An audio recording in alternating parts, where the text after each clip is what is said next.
Good morning. Welcome into Hurrdat Sports Live. That's DB. I'm Ravi Lulla. We're presented by Centris Federal Credit Union. What's up, DB? How we doing? Oh, I'm just trying to do a little IT while we're doing the show here this morning. This one's on me, though. This one's on me. Kind of what you do, right? Well, Just a little IT. Not really. IT. How was the day yesterday? Yesterday was all right. Yeah. Yes, it was better than this morning. You were very kind. You took you and Mr. Bell, Kenneth Noisewater Bell, took pizza to the office. So that was Kenny's idea. I don't want to take too much credit there. Shane got fat and full. Yeah. What did you end up getting, Shane? Was it the fish and chips? Oh, yeah, it was fish and chips. That fish looked fire. Yeah, it was fire. It was good. I had it later. So does old fish work? It would work for me. I don't know if it works for you. Yeah, if it's fried like that, yeah. I'm probably not trying to microwave a salmon steak or something or anything like that. This dude ate 3 pieces of fish in one sitting. Did he finished the fries too, didn't he? I don't think he finished them. Did you finish them, little face?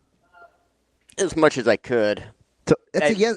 Dang, Shane, either you finished them or you there were didn't, fries left bro. or there were not fries There was left. a couple left. So Yeah. no. But I don't want to sound ungrateful by saying that there was any I just left. answered the damn question. I did. No, you didn't. In a roundabout way. Did you finish the fries? I mean, that's one of those absolute answers. Yes. You know what I mean? No, you didn't. You did not finish the fries. Well, fine. That was a lot of food for you. I was kind of proud. That's what I'm saying. I was proud of you. Would you like to take a guess how I brought my meat back to temp later on in the day? You left it on the counter. I didn't eat it until Zoe and I had dinner because we were K-Solo. Left it on the counter. Yes. But that's not how I brought it back to temp. I thought you might have just left it. No, I made a foil boat. I put the oven on 200. A foil boat? A foil boat. Oh, so you made a little Viking ship out of the you do sails and the whole thing? Oh. All right, if you just keep refreshing it should come up. All right, this didn't take long for you to pee me off. Well, listen, the morning started rough for your boy. I'm just gonna be honest with you. I'm just telling you that dogs are extremely smart. Yeah, no, I don't want to say he's smarter than I am, but it's on the table that he's smarter than You referred to your dog as an a-hole. He was being an a-hole this morning. I love him to death. He was being an a-hole this morning. I've never heard of a dog called an a-hole. He was. You said my dog's a. I was like, really? I would. One of my dogs sleeps like a person sometimes, and I still don't. Oh yeah, all of my dogs sleep like people. Hey, full real talk. Yeah. Why'd I make the bed up with him in it today? Can I pet that dog? You didn't see him in there? No, I knew. Oh, you just did it anyway? He knows, man. He knows. We come back in. Sometimes he wants to get back in the bed, and I'm like, look, man, I make the bed before we leave. Yeah. Okay. I talk to him like he's a real person, kind of like I was talking to that woodpecker. Hey, bud, doesn't gotta be like this. And he just kind of wanted to do his own thing. I'm like, all right. I made the bed. There's some big pillows, so it's tough if you want to get out on that end. Mm-hmm. But full disclosure, he won because at right before I left, I had to go in there and see how he got out and if it was that wrinkled because I'm not leaving my bed wrinkled. So you're every day before you leave, you're making the bed. Every single day. That's tough. There's just no way. I don't. Oh, I don't even know how you function. It's pretty easy. I just get out of bed. And I get it. That's that's a polarizing topic. I just leave it.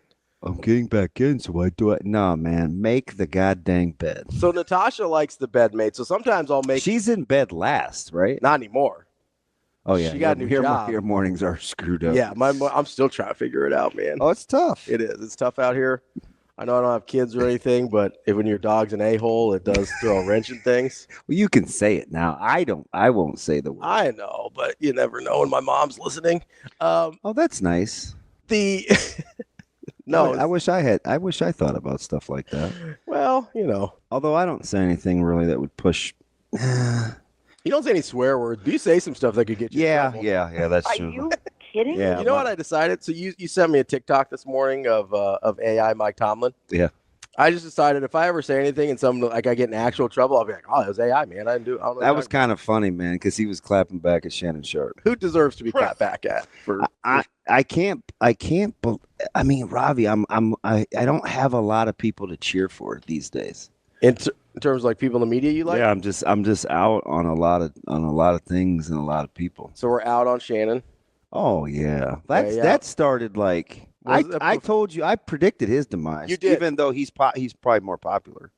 Yeah. But I was like, yeah, I'm out. You're like, he's doing too much. He just is. And that was even before the audio sex tape thing. Yeah, I'm out on Shannon. I used to really love. You seem like a big Stephen A. guy. I hate that thing. No, I'm just kidding. I got a question about that. Yeah. You know what? I don't even know Stephen A. Yeah. But because I know like you can just smell fake dudes. Yeah. I would beat the smoke out of Stephen A. Let's get a boxing match together. I'm dead serious. Because you know Stephen A. thinks he's about that life. No, I watched him shoot a basketball. I know. But he thinks he's And about believe that me, life. I did a 3-point thing for Dave Felici one time, and I think I was maybe over, but I at least looked like I could shoot. Were you like AI in the 3-point contest? This dude, not an athletic bone in his body. I don't care what he says. He acts like he's about that life. He does. We're gonna do the little 6-minute thing that we would do over at the gym, and I'd be like, "Bud, nah, I'm not even gonna let him know that I have any tips." But I would just be like, "Nah, I can't." And it's funny. You ever like seen two people get mad at each other and you dislike both of them so much you don't know who to cheer for? Yeah, that's you and LeBron and Stephen A., right? But there's this part of me that would just wish that LeBron would just put his thumbs right by Stephen A.'s larynx and just gentle pressure so your voice starts to go slowly. You want him to like Darth Vader choke him. And you're like, what's going on? And you just watch him shake till his eyes close. Is that a little too? Am I getting a little too excited? So remember yesterday when I told Kenny that you love serial killers? You said it wrong. It's this He kind of, he looked at me at the table like, oh my God. no, it's this kind of stuff that makes me say it like that. When you describe in detail squeezing the life out of somebody, like it makes it a little hard to draw the line. You're like, no, I like profiling. And then you're like, I just want to watch the life drain from their eyes. Like it makes it a little hard to tell the difference. When you say it like that, I'm kind of just laughing how he looked at me though. He's like, He did. He's like, really, DB? He's like, so it's like that, huh? That's not really what it is. Which, by the way, back to the whole fingertips thing. You see it finally broke? I do, yeah. You can use your. I can use my There you go. fingerprint thing. Now you have But I'm just telling you, that would really work. for a just while, yeah. shaving You them just have off. to keep doing it. Yeah. And technically, I'm not in a system. Technically. Well, I mean, I've had a speeding ticket before, Oh, okay. but You can set it up for other fingers, by the way, in case you didn't know that. really? Mm-hmm. On your phone? Yep. Yeah. You can go in your settings. Oh man, Fix I that think. whole thing up. Dang, Curtis, I didn't mean it like that though. What? I wasn't trying to be dark. Curtis goes, "That's the darkest I've ever heard it." And then he says, and I love it. So I'm a little concerned about Curtis also. Oh, Curtis might be out there too. I'm a little concerned about Curtis also. Hey, you know how I gravitate towards two name guys. When you start giving me first name, last name, that's probably a guy I can hang Well, out that's a with. 3-name guy. He's got all 3 in there. Well, the last name is fine, but you know, I'm a big. So I don't call JP. I don't call JP JP. I call him John Paul. Ryan, Bo's little brother. oh, I was like, You know, cute. Quentin I is was like I don't know I who call John Paul is. first name, last name. You I thought know. we were doing a Bunyan thing. I was like, who's John Paul? So I just watched a review. Yeah. A guy that was eating oxtails, and it was a big oxtail, Yeah. and he was like, "Man, this come from Babe." And you just went Bunyan. Yeah. That's funny. Like Paul.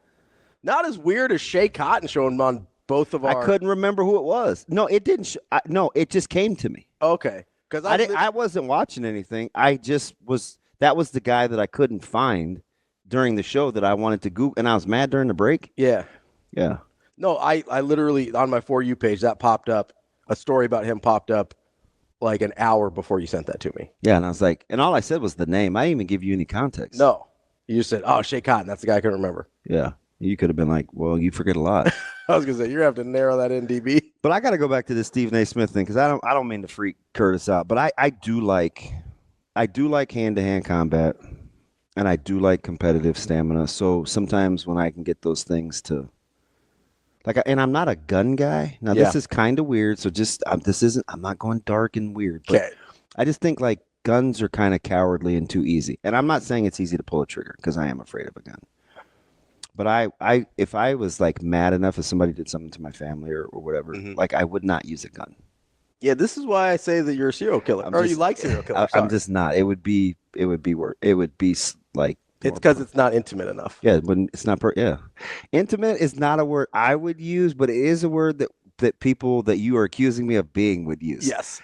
It's not just say personal. No, I used it for a reason. No, because intimate means that I've crossed over into this weird world, and it's not like that. Yeah, because just thinking about how you'd kill someone, and you're in a very normal world already. It's not true. Do you really want to know where it comes from? I would love to. So when I say things like, I just, God, that's the guy, you just want to hit him in his throat. Like, so you feel like you swallowed sand. I don't really want to do something bad to you, but if you suffer in the short term for a little while, that's good enough for me. Okay. That's where it comes from. Max asked, what's your weapon of choice then? Katana, thumbs, ninja star, baseball bat? Elbows and forearms. Like if if you're going to go John Wick on somebody, what are we doing? Well, like I don't, like instead of guns. So because you're not a gun guy. What are you using instead of? I have a lot of knives, but I'm not a cutter. Yeah. I don't know. Just probably my hands. I feel like you would like swords. They're cool. Yeah, I feel like you'd be a sword. But I'm guy. not. That's not. I wouldn't do that though. Yeah. Yeah, because. No, you're not going to get me to elaborate on my personality.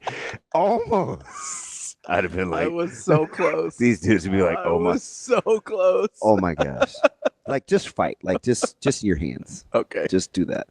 Anyway. Can I say real quick though on the Stephen A. LeBron I thing? feel like I'm getting exposed. No, I'm not even I'm doing Stephen A. I LeBron. have a question about Stephen A. and LeBron. Okay, go ahead. Because I have a question too about Stephen A. and LeBron. Is there anybody in the media, or not in the media, but is there any athlete, since you're in the media, that you could see yourself having a similar spat with? Oh, I'd fight Ryan Nemhard on site. That's an easy one. Gosh, I can't believe I asked you that. Yeah, that's a super easy one. Wow. There's no suspense in that one. I'd fight him on site 100% of the time. Did he? So when that happened, He was out of pocket. did they just talk reckless? Yeah, he was out of pocket. And the annoying thing to me is I tried to be like, hey, like if you have something, it was clear that he hadn't actually listened to anything I'd said. Yeah. Because I'd been critical of his play during a stretch of his sophomore season because he wasn't playing well. Like Believe me. I don't know what to tell you. He wasn't playing well. Even a part of me thought it was unnecessary, though. I mean, you went hard. I did go hard because I was frustrated with how he was playing, and I knew he was capable of better than that. And I thought it was a lot of just bad decision making, right? If I don't think you're physically capable of something, I'm probably going to be easier on you because I'm just like, not a lot for me to do here. Yeah. Right? I'd be like, hey, probably shouldn't play him.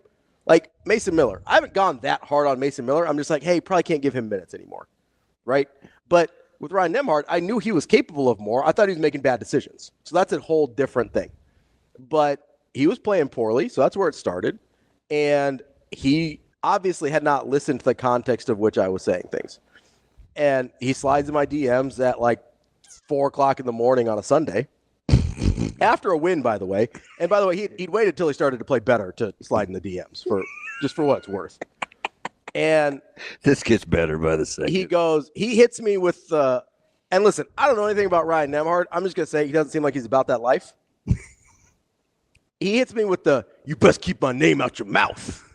No, wait a minute. That's how I say. And no, every time. No, Stop this it. is not a Ryan Nemhart thing. Stop it. Every time. I don't think that's how Ryan talks. No. So where does the character come from? Because anytime somebody says, keep my name out your mouth, I do, like, that's the voice I hear it in. How come you didn't say out of your mouth? Why Because did he you said say- out your mouth. Like, that's a quote. Just skipped a few. Well, listen, it was like 4 o'clock on a Sunday morning. He may not have been like all of his faculties. That's all I'm going to say. I'm going to make a guess that when you're DMing media personalities at 4 o'clock in the morning after a win. I've never had that happen to me. I know I've had 2 coaches try Yeah. to check me. So he goes, keep my name out your mouth. I Yeah. go, okay. I was like, hey, like, is there, he's like, and you know what? Like, don't even, like, I was, so I was a little sarcastic. The first reply, surprise, surprise. I go, well, Surprise. I kind of talk about Creighton for a living, so that might be tough to do if I never mention their point guard's name that again. sounds a lot like you. And he's like, well, you got to do your job, but just be careful what you say about me. I'm like, do you have something in particular that I said that you felt I crossed the line? So you guys are going east. We're going back and forth because I Okay. didn't reply till like 10 o'clock the next morning because I wasn't awake at 4. And so I go, hey, is there something I said specifically that you felt like crossed the line? I try and keep it about basketball. If I cross the line, please let me know. Oh, nice guy, Ravi. I was trying to be like, if I had, because, you know, I understand sometimes I can get a little reckless. Is this why you have irrational hate for Gonzaga? Oh, yeah, 100%. I like Mark Few. That might be the most. That is so you though. Oh, yeah, 100%. Yeah. Well, I stay petty. Like move on. Also, their resume's bad this year. I don't know what to tell you. Like, it's a bad resume. Well, it's not anymore. Well, it's fine now, but it's still not a great resume for what the metrics try and tell me they are. It's a bad resume. They're not a top 10 team in the country. Yeah. And Ken Palm's like 8. Like, no, Kenneth.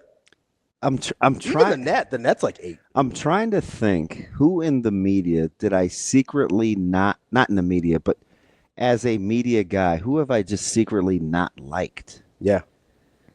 I mean, it's not really a secret. I've been pretty out there about the Nemhart thing. No, I know. I don't even mean secretly. I meant like, there are people that have bugged me. Mhm. Like James Palmer Jr. bugged me, Oh, yeah, I wasn't a real big fan but of I his was game. never mad at him. Yeah.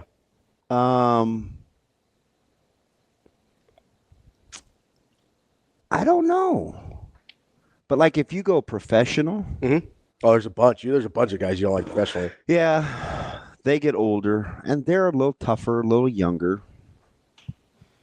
So like I'd have my hands full, that's for sure. But for sure I'd like to have fought Jeff Kent. Oh, yeah, you hate Jeff Kent. He may be number one. You know who else I would maybe fight, but I He think may be number one. I think they'd kick my ass. Who? John Rocker? No. Pat Bev and Dylan Brooks. Oh, you do hate Pat Beverly. I hate Pat Bev and I hate Dylan Brooks. Pat Bev seems like he may have some hands though. Yeah, no, they'd kick my ass, like for sure. I don't know about Dylan Brooks though. Dylan Brooks gets punked constantly. He yaps on the court, but there's been plenty of guys that have called him out posts. Yeah. And he's just like, I'm just feeling like with the range, I may not have a great chance. no, and he's younger, bigger. He's Yeah, like he's a professional athlete, and I'm a 37-year-old Indian radio host. So, but You're exactly right. the nice thing about Ryan Nemhart is he's about the same size. So the thing that bugged me about Screaming A is he didn't, when he was on the show, he was very complicit. He does that a lot. And then he goes on a couple of podcasts and he just had different energy. So that's the thing that bothers me about Stephen A. Because if I will, like, obviously we're on. I actually liked what he said about, hey man, that was the father in him. Like, I get it. So can two things be true at once? Can I be There's multiple things true about this situation. Can I be annoyed about the situation, about how Stephen A. handled it, and still think he's kind of right?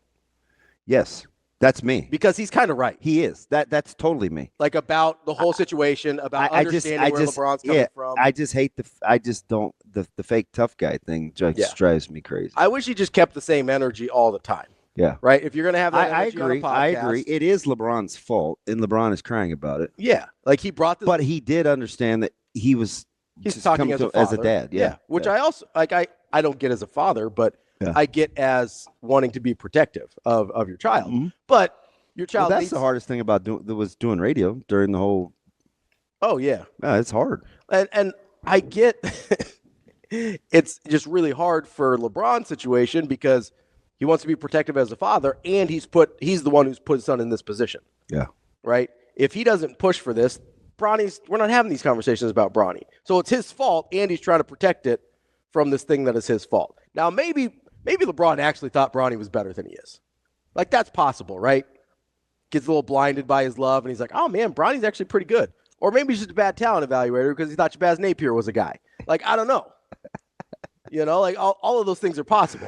Oh, shoot. Curtis really thinks I'm nuts. He probably has no idea why the whole Jeff Kent thing goes back. Yeah, no, that's the correct Jeff Kent, though. Yes, the mustache man from the Giants. That's accurate. That is him.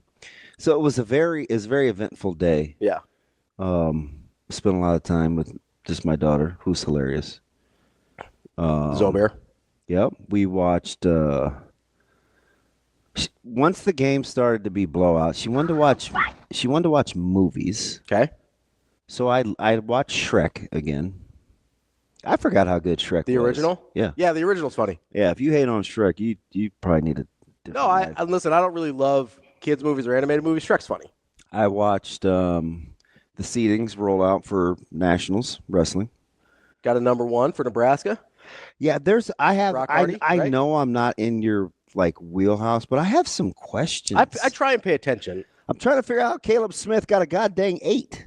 That seems low. I don't know a lot, but that seems low. Like, why is he an 8 seed? Where did you think he should have been? A 4. Okay, Maybe a 5. On the top of my head, that's about what I thought. Now, again, I don't have the same context, but that's just based on what I know. I was cool at 57. Allred's a 12. Pinto's an 8. McDaniel's a 20. It's weird. I could just remember these, but so I'm excited. Like this is when does it start? This weekend. Okay. Like, it's totally my thing. Yeah. It's exciting. So they got quick turnaround from seeding to tournament. We watched Westside, and she knows scores, and she's like, "This is getting boring. Can we start the movie?" And she's at the kitchen table. I didn't think she's paying attention. I'm like, I guess we're starting the movie. "No, I didn't cave. Nah, man, you ain't running nothing over here." So I looked at her like she was short. Well, she's a little kid. She was sitting in the chair. Pretty short. I'm like, "Look, girl." Look, girl. But I switched over to some other games, but there were no close games. Now, somebody's going to call me on this, but I think there were only 3 of A, C1, and D. I think there were only 3 single-digit scores. So Papio South across the day. Miller North, Bellevue West wasn't. Which, by the way, impressive win for Miller. If Miller North is that Miller if they North, play like that, it's a wrap. that was preseason 1 Miller North. That's the roster. That's Miller the North. team that everybody thought That was legit. Obviously, you guys rolled over at Westside. Southeast North Star was a barn burner. Yep. That I think was That's the it in A game. Go to C1. Okay, let me see. Like here. C1, maybe C1 only had, I think, one single digit game. All right, Class C. Yeah, Lutheran and Fillmore Central was not close. It was a snooze fest. Congrats to Fillmore Central on making it, though. Ashland Greenwood, Noah Shoemaker, 15 points. Yep. Let's see here. Donovan Trimble, Ogallala. They upset my guys at Ogallala. That was not close, though. I was shocked. That's a 12-pointer. Somehow Ogallala got that to 2 at the half. Concordia City. That's the other one. So that's 4 2. points. Yeah. So that's 2. Yeah. I said 3 of the whole day. What happened in D1? Well, Johnson, Brock, and Elmwood Murdoch was not. That was predicted. McCool Junction, Elm Creek was 30. Let's see. Bancroft, Rosalie, North Platte, St. Patrick was 6. 3 games out of the whole day. Yeah, that's rough. It's tough out here. Although Papio teased me when they cut it to 4. Yeah. 52-48, and then That was like 16-3 run in the fourth quarter for Papio South. Kind of got that thing busted open a little bit. Yeah, Papio turned it over like twice in a row and got a couple threes. That's all she wrote. And then it was downhill from there. Papio South is capable. Yeah, when they get going, they're And they can shoot it. Yeah. You know, And they probably have the best player in the state. Yeah. There's 3. Yeah. It's either Rollins, Ball. It's probably Ball. Yeah. It's probably Bryson Ball. Although if somebody puts the quarter in Rollins. Yeah, Rollins has the capability. So right now where he is. Yeah. As playing the way that he played when he wants to be, he's truly unguardable. Yeah, he's a monster. I don't know if Bryson is unguardable, but he's more consistent. But he is way more consistent. Yeah, I think we also will make the mistake, and I'll do it too, of seeing, this guy's and going you saw here. Garcia kind of neutralized yesterday. Yeah. I put him in that discussion because Garcia's he's a dude. Yeah. And I like the way he plays. Like I'll see, Bryson Ball's got better offers than Derek Rollins, so it's easy to make the assumption. But it's in terms of right now, one guy's 6'4" and can shoot the piss out of the ball, and Rollins is 6'3" and some change and a little undersized, and you're not sure where he's going to play. He's like an undersized forward, but he's as a high school player might be more dominant, just less consistent. Yeah. It'll be interesting. I just need to see some more competitiveness. Was happy to see my Mustangs roll. It was a great win, man. It was. It was really good if I were you, I would exhale. Now it's personal. Yeah. And this will come to. So this is. I'll tell you what this is. Because Miller North, Papio South next, right? So if you just drop me in from the moon. Mm-hmm. Well, no, because I'd have to know a little bit about the team's personalities. Do you know what this is going to boil down to? What's that? Millard North feels like they're better than Papio South. They feel like they have better players. And top to bottom, they're probably right. So it's not looked down. Mm-hmm. I'm just talking about from the players' perspective, right? They're like, we're better than them. Yeah. Papio South is going to say, man, we've been doing this all year. Yeah. This is who we are. They've been dialed all year. We're some of the parts kind of team. Bring it on. Like, that's how this one's going to go. You're some of the parts, and you have a really high Millard North will try to emotionally bully Papio South. Yeah. And Papio South's going to have to stand their ground emotionally because skill-wise, now they're going to need Webb's going to continue to do what he does. And Kircher's got to take care of the basketball. But Millard North their shot selection gets a little squirrely. It's not great always. How about Major though? The dude has huge marbles. He does. He does. He's probably a better baseball player too. So yeah, he's tough. The Mosser boys have been a nice staple. He's all of them. Hey, their cousin's good. Millard North they're all good. Yeah. I mean that's what their dads did. So yeah. And then on the other side with Southeast and West Side, it's going to be interesting. There were stretches of that West Side Southwest game where it was like, oh, that was 5 turnovers in a row, literally. Yeah.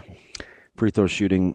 If West Side's going to get to the foul line, they have to make free throws. So, because I don't think they're going to shoot it well enough from behind the arc to overcome that. They're not.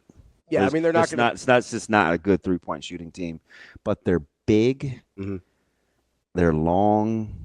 And they can get to the foul line. That's how they have to play. Well, and they're going to have to go better than the 16 for 33 they went at the district finals. Yeah, and your best ball handler has struggled at the foul line. Yeah, which is tough. Even though he's uber talented. That's the I do wonder if, just based on the way the first game went with Westside yesterday, I do wonder if I think because people forget they've never been ranked lower than 4 all season. Westside? Yeah. But they're kind of an afterthought because people poke at they look at their warts. They're the 2 seed. And their schedule was just okay. They're the 2 seed and they didn't even win their district. Like that's kind of crazy. Yeah. A little bit, especially considering some of the other teams. But I do wonder if the way it went down yesterday where they put it on Southwest, and then if for whatever reason against Southeast it gets away from Southeast, I do wonder if there's going to be a conversation, even though Lincoln got 3 teams in the tournament. If it goes out like that, I think people are going to have that conversation. Yeah, and I get it. I mean, some of the guys and gals that follow it closely thought it was a little smoke and mirror, but it is what it is For the Lincoln teams? Yeah. You play the schedule. And districts is set up that way. So, like, if you come through the back end, man, you got to give the devil his due. But I hear I'm just saying that's going to be a conversation. Yeah. If it doesn't go well for Southeast, no, I know it's going to be a conversation about how did we let 3 Lincoln teams in when it didn't really seem like any of them belonged. And they won. Yeah. They won the games that were in front of them. They Which absolutely won. I think Westview would argue the same thing. They got to be pretty pissed. Yeah. Because if you're Westview, what's the argument for Lincoln over you? For a Lincoln team over you? Yeah. It's pretty similar, right? We won. Westview's a lot like West Side, though. They kind of struggled with their scheduling. Yeah. But they're like, hey, we won most of the games in front of us. Yeah. That's what Lincoln's saying. I don't know. I think it's going to be an interesting conversation. If my guy yesterday, he said, and now this is true. So I feel bad saying his names, but so T-Mac said, he's like, bro, Dylan must have signed or taken 250 plus pictures yesterday. I actually felt bad for him. Security had to help him out because if he says no once after all that stuff that he's done, he's still going to be a jerk. Mm-hmm. Now I get it. Yeah. So for the girls tournament, he was with EJ and he had his handler with him, and they sat in media row. Yeah. So, and I was with Christian and Caleb and myself, and so I only went over there there was something else. There's a business thing we had to talk about. But came back and sat back in my regular seat, and people were pretty chill. Yeah. Now, crowds were a little better yesterday. Mm-hmm. So maybe that had something to do with it, but he is pretty good in the public for what he has to do. Oh, 100%. Especially for being 19 years old or whatever. Pretty amazing. That's DB. I'm Ravi Lulla. More Hurrdat Sports Live coming up next. Welcome back here on Hurrdat Sports Live. That's DB. I'm Ravi Lulla here at Hurrdat Sports Bar and Grill. DB. Yes, sir. You got to try your burger finally yesterday. Yes, I did. How was it? And I ate it 8 hours after it was made. Micah didn't steal it. No. Okay, because I was concerned. No, me too. I was a little bit worried. And as a parent, you never want to be like that guy or gal that's like, don't eat my food. But for real, don't eat my food. But he did ask if I had any leftovers. That's nice of him, I guess. He's a cool kid. He does seem like a cool kid. He also does seem like he would eat all your stuff. Yeah. We're just trying to get ready for the off season and stuff. And so Queen and Coach Lamanji were on their way down to Lincoln yesterday, and we're just talking about like position groups and, kind of how we want to handle the off season. And I think we're going to start him out at corner. Ooh, Mike at corner? Yeah. Okay. Which, again, not a natural position for him. But if we want him to get him on the field, it's probably what we got to do. Fastest way to get there? Yeah, because offensively it's going to be tough because we have some fellas. What's he play on offense? He's a wide receiver. Okay, corner, wide out. Yeah, skilled. He's more of he's a lot like he's a safety. Okay. He's an alley runner, but we'll see. Shano, What's up? how was the post fish and chip nap for you? Hey, before you answer, can I say something? Yeah. So for a guy like me that is not eating the sides, Mhm. the smell of those fries was kind of enticing. Yeah. So what I did was I shook them against the container because I wanted to. You wanted like the flavor to rub off on your. I wanted to see how crispy they were without having to touch them because I didn't want it on my fingers. Gotcha. And they seemed like the right amount of crisp too. They were perfect. Boom! I got you. Winner chicken dinner. You're a good man. Finally did something right today. Thank Well, you. I feel like I can function at a high level. So Shano, What's up? how were they? The food yesterday was fantastic. You can be honest, like Bill and Chris and those guys, restaurant the guys. fish and chips. That's what I had. We don't want to sell people a bill of goods. Well, I had a couple different options there, something to have, and that's what I wanted. I mean, it looked. Was the good. Reuben too busy for you? It was too busy. There's He's not too a much, sauerkraut guy. and I'm not a sauerkraut guy, so It looked incredible. it did look incredible. You think I didn't scrape that corned beef off? It looked incredible. Man, I'm tempted to go in there when they open up and just get a side. Yeah. Is this a side of the corned beef? I love corned beef, but I talked to my guy Corey yesterday. Corned beef is so good. And he said the Packers are on sale at a particular entity. Like Green Bay? Yeah, well, it's the flat and the point together. Just kidding. You know what I mean? Yeah. Like what I like last year or 2 years ago for $3.90 a pound. That'll play. Yep, we're gonna have to make another bet today. I'm gonna have to make another bet today. I just do the math in my head. Well, I'm not actually down any money yet, although I'm not feeling great about Omaha anymore. Yeah. I want you to like pick against me in my plays because I'm kind of on a heater. Who did I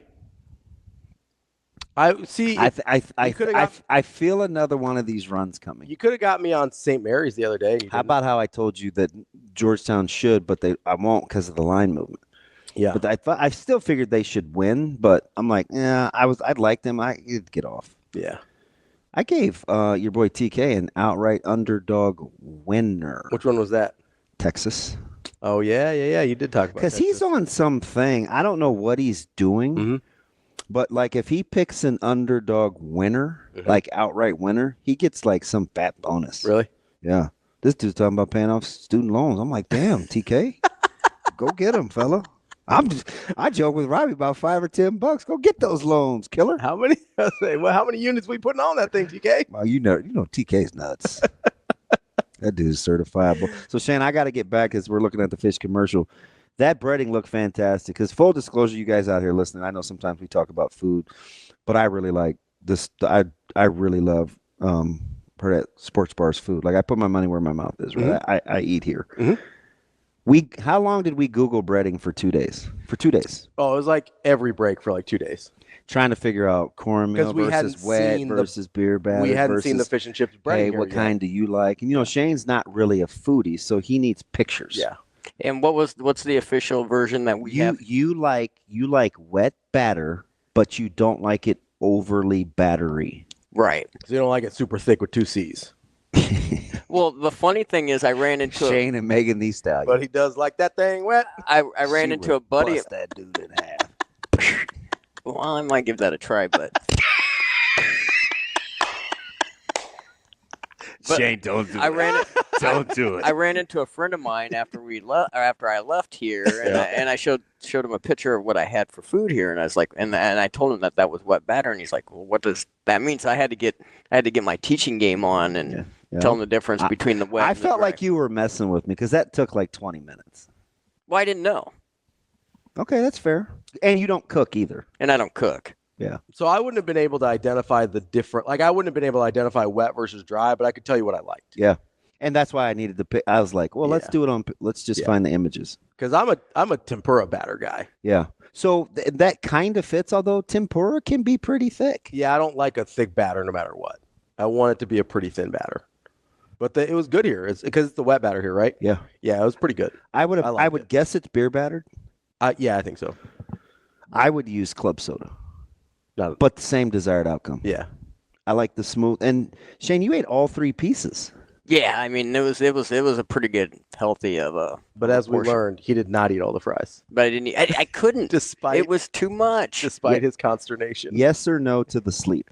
I went home and I passed out for like 3 hours afterwards. So you know what's funny? You know why I believe him? Oh, he naps every day, don't you? Yeah, because there's a stretch where I'll text him during the day. He's just not going to answer. Yeah.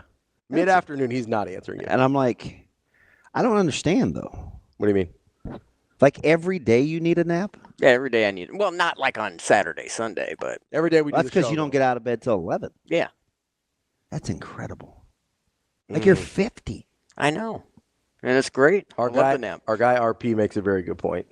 It's not mine anymore. Like Ryan? Yeah. What'd he say? He goes, it was a very sad day when Chili's got rid of their tempura battered chicken crispers. Those things were fire. So low key. Those things were incredible. So he's kind of quietly a foodie. He doesn't fuss with like the maintenance of cooking. Yeah, not really quietly. Him and I talk about food all the he time. knows what he likes. That's what him and I at your birthday last year started bonding over was food. Yeah, because we like going. We both like going kind of bougie places. You know? How about Kenny laying into you over where you picked for lunch? Well, you started it. I feel like he was just piling on because you started it. That's what I felt like. I couldn't believe it.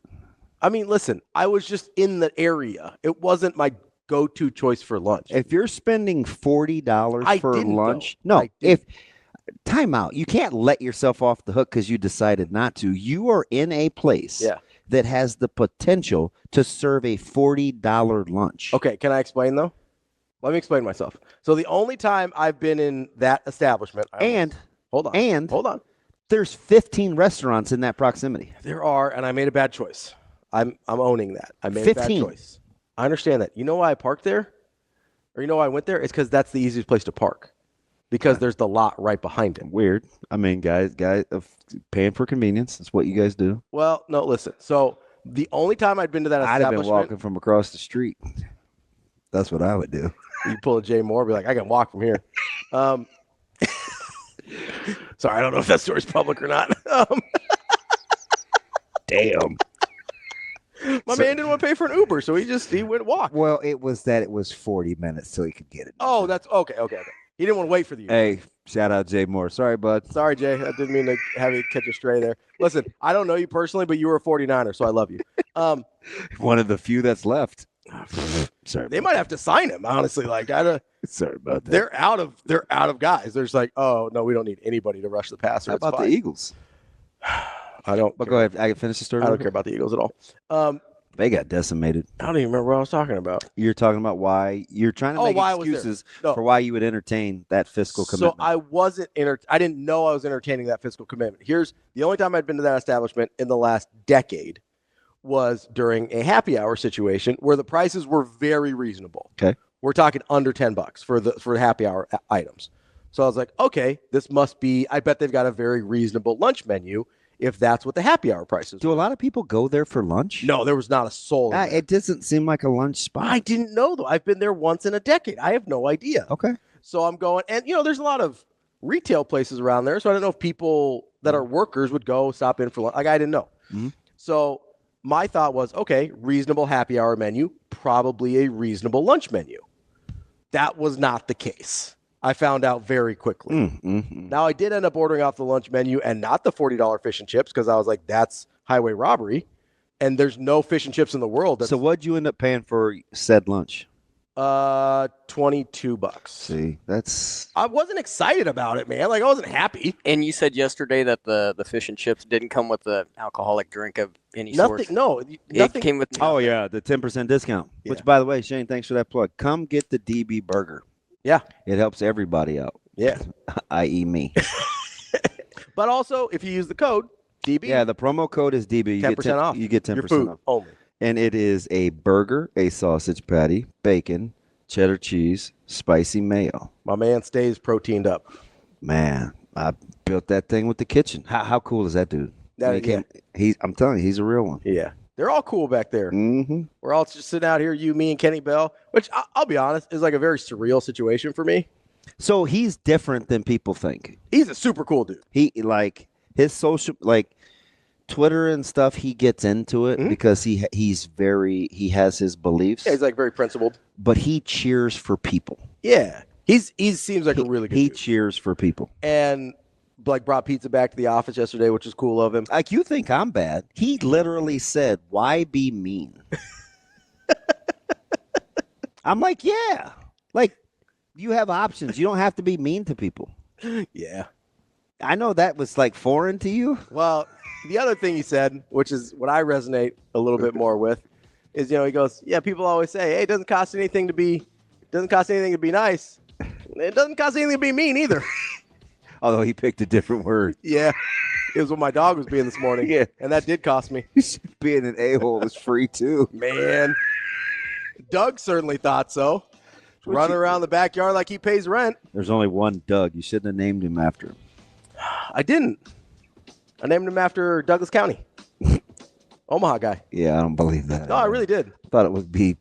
It wasn't McBuckets. The only dog I have named after a Creighton player is the one and only lumberjack, Ethan Rogge. His name is Rogge Funk Lulla, named after Ethan Rogge and Nathan Funk. I have got to talk about free agency. We'll get to free agency. I've been trying to get to coaching hot seat for the last. Oh yeah, we 2 better weeks. we better do that. Our guy Benny Johnson got fired. Yeah. R.I.P. Pour one out. You OE guy, Mickey's Yeah. Well, I bet they Well, missed. if you were gonna do malt, and I don't mean like Goodrich, what would it be? You mean like a shake? I don't know if you know this, DB. People that look like me don't do a lot of 40s. Oh, you'd be surprised. We own the liquor stores. Wow. We really do.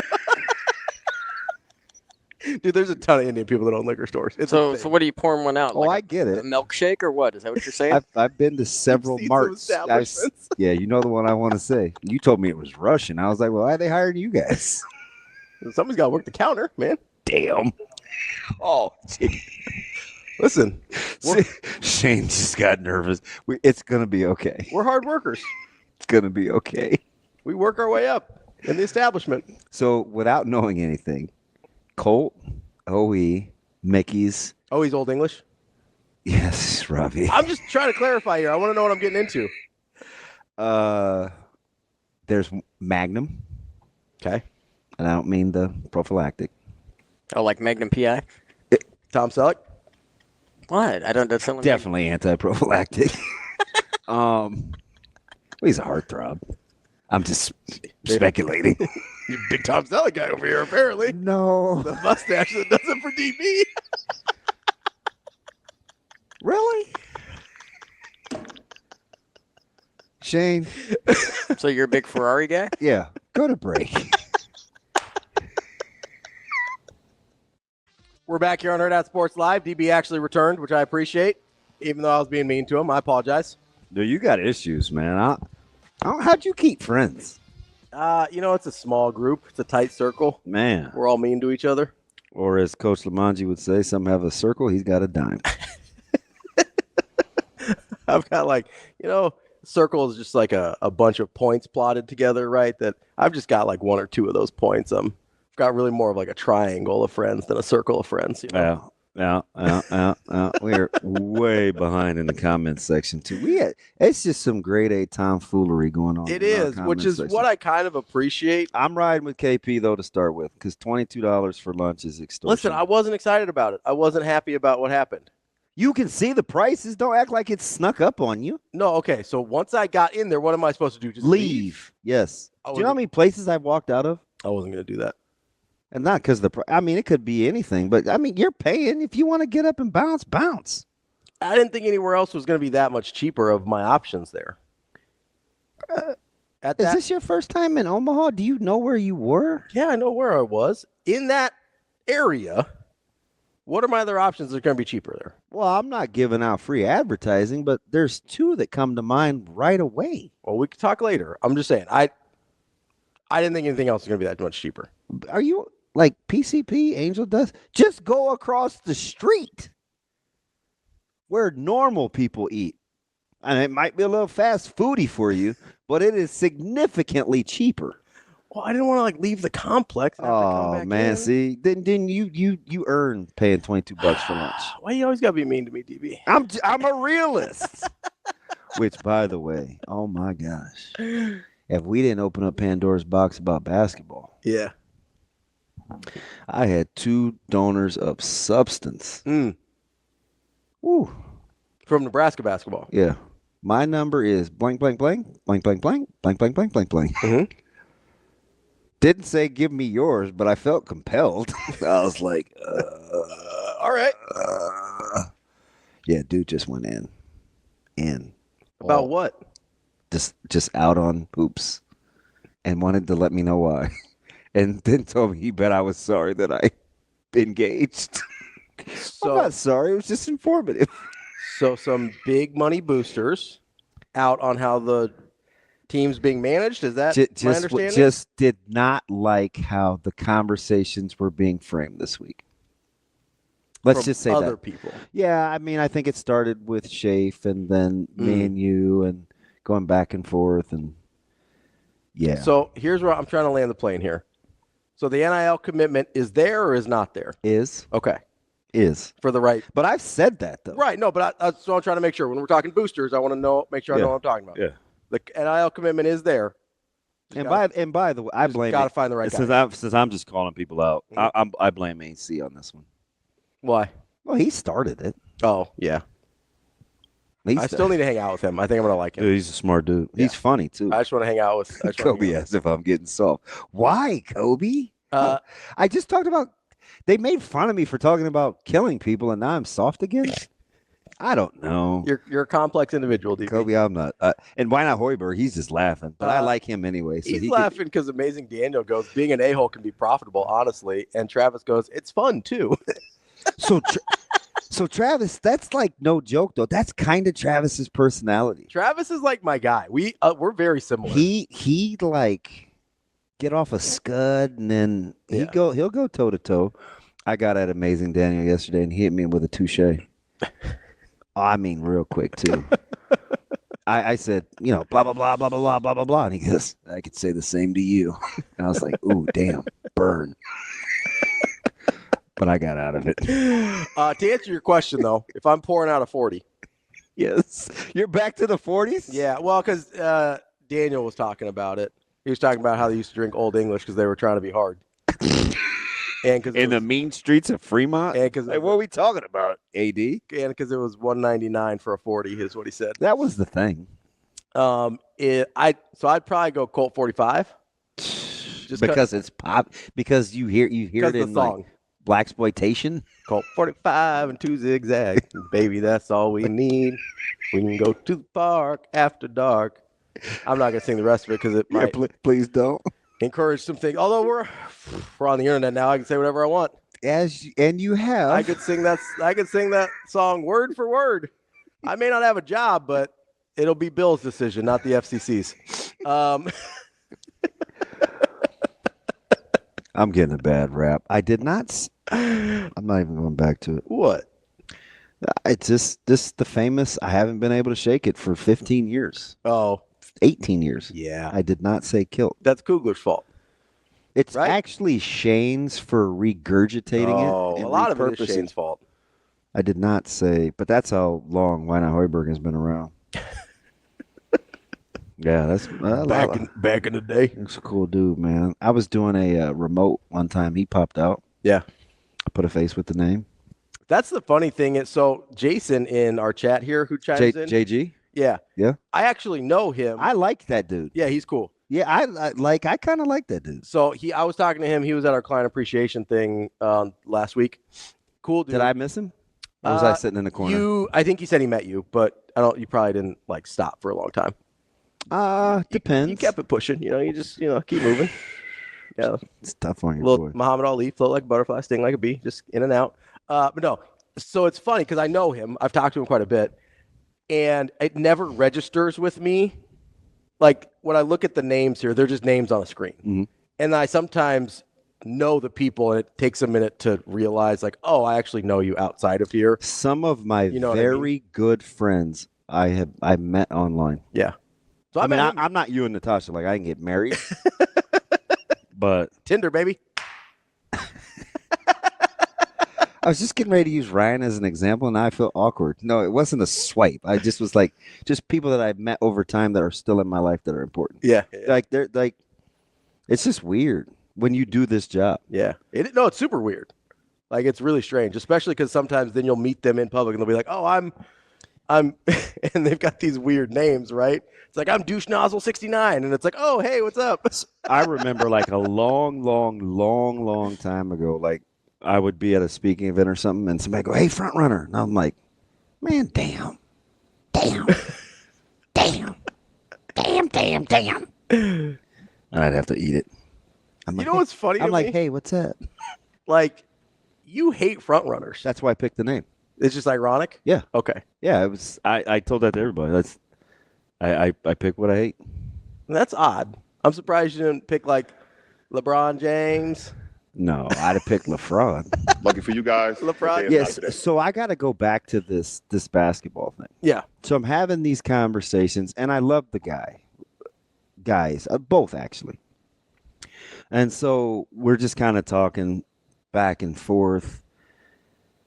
And this is what I figured out. Which guys are these? The donors? Yes. Okay, you're talking to the donors. Okay. Let's just call them people. Okay. Because I don't want to. I'm not trying to promote that either, really. Okay. Although I did say that, but I didn't. I just wanted to clarify. I'm not calling them by name either. Yeah. I just want to clarify. I knew who we were talking about. I'm just saying. I think these are people that could speed dial TD. Okay. If they wanted to call the yogurt man, they'd just be like, hey. And could also probably pay for a point guard. But they are what I would call friends. We're closer than friends. Sure. So if you're in, you're in. Mm-hmm.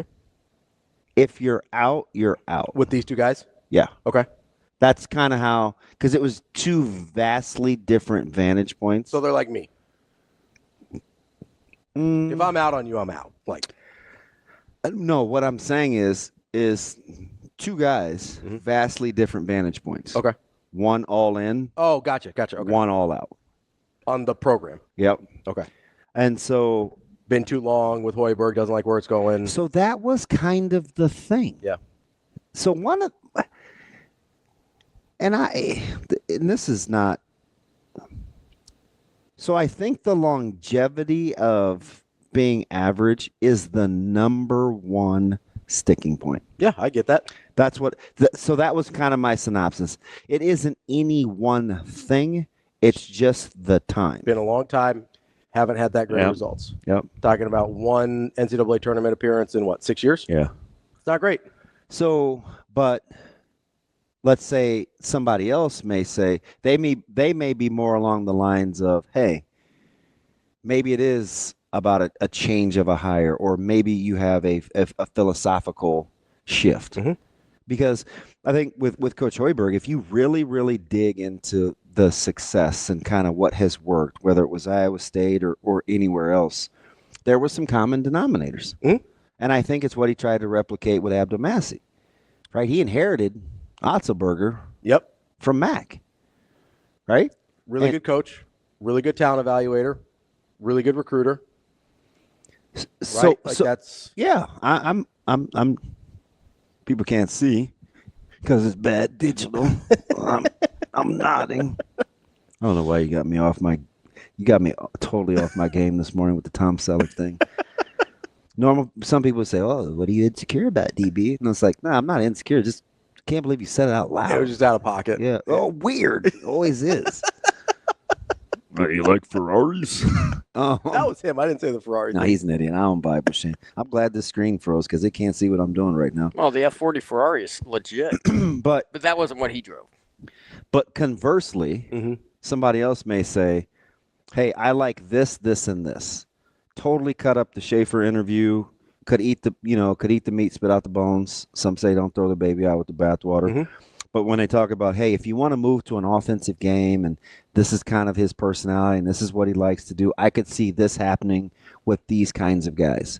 So that's what makes it so difficult. But neither guy ever, not even remotely, referenced buyout. It wasn't even a thing. Doesn't matter at all to them. I think they're just talking like why they feel the way they do. Sure. And didn't attach economics to it. I think what we do in the media and as a fan base is we'll blend the two. For sure. But people that are capable don't think like that. It's just in their normal, and I'm not saying money's not an object, but that doesn't tend to affect their decision making. Sure. I think what we sometimes assume is, I'm guilty of this as well, is I think sometimes we'll assume, like the reason Scott Frost got fired 2 weeks before his buyout dropped is because somebody came and said, "I'm writing the check." Well, for yes and no. Like that was part of it. Yeah, I mean, Like, that's ultimately you have to be able to do the payoff. I just think when people make decisions like that, they always think, what's the alternative? I think that's how higher level people think. Sure. Yeah. They don't make it in the moment. They're like, can this get better or will it get better? Yeah. Or won't it?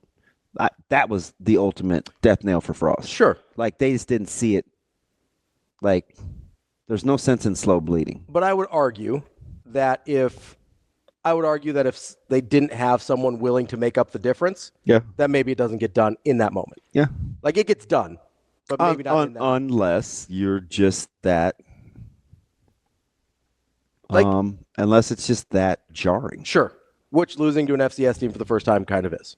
Right? It is. I'm not trying to be a jerk here, but I mean, kind of. You're what you do. But nothing with that's kind of the thing with Hoiberg though, is especially over the last 3 years, nothing's really been that jarring. It's just kind of this slow bleed.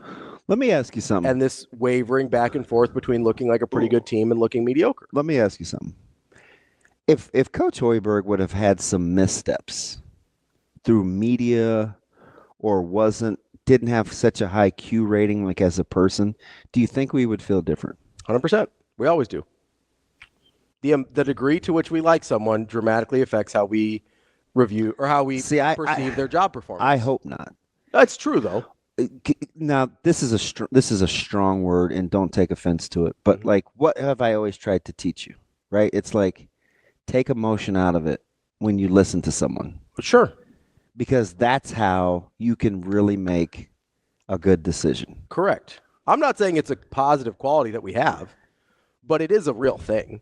I mean, if Bo acted like Fred Hoiberg, he'd still be coaching here. I believe that to my soul. Like, if Bo acted like Fred Hoiberg, he would still be the head football coach at the University of Nebraska. Now, that's interesting. I mean, I'm not going to allow myself to go down that road, but I'll store that. A lot of what he got in trouble for was just we didn't like how he acted. That's a big part of it. If he acted like Rule or Solich or Hoiberg or a lot of other guys that we have an affinity for, he'd still be coaching here if he continued that level of success. It wasn't – I know we didn't love the blowout losses and whatever, but if he's still winning 8, 9, 10 games a year and never losing more than 3 or 4, he's 100% still the head coach. Do you like Coach Hoiberg's press conferences? They're okay. Okay. He doesn't move. Some people like him. He seems like a very good man. I don't know him. I like him a ton. I don't know him personally. But again, I'm a guy you accuse of the good piece of cheese. I don't find him to be terribly engaging the way some people seem to. I don't have anything against him. I think he's much more upfront and honest than like a Scott Frost was. He doesn't come off like that, but he's not.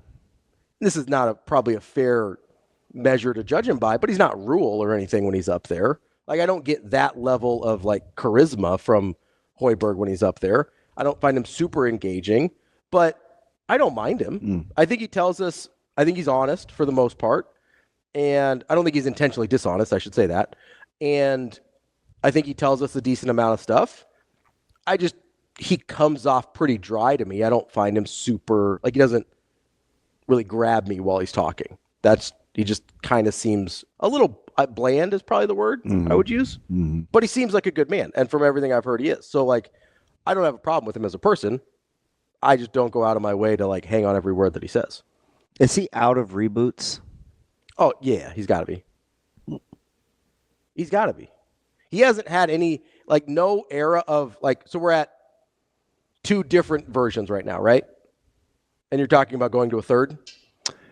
Yeah, could he make staff changes and provide confidence? Could make staff changes, but I mean, if you're talking about a philosophical reboot, that would be tough at this point.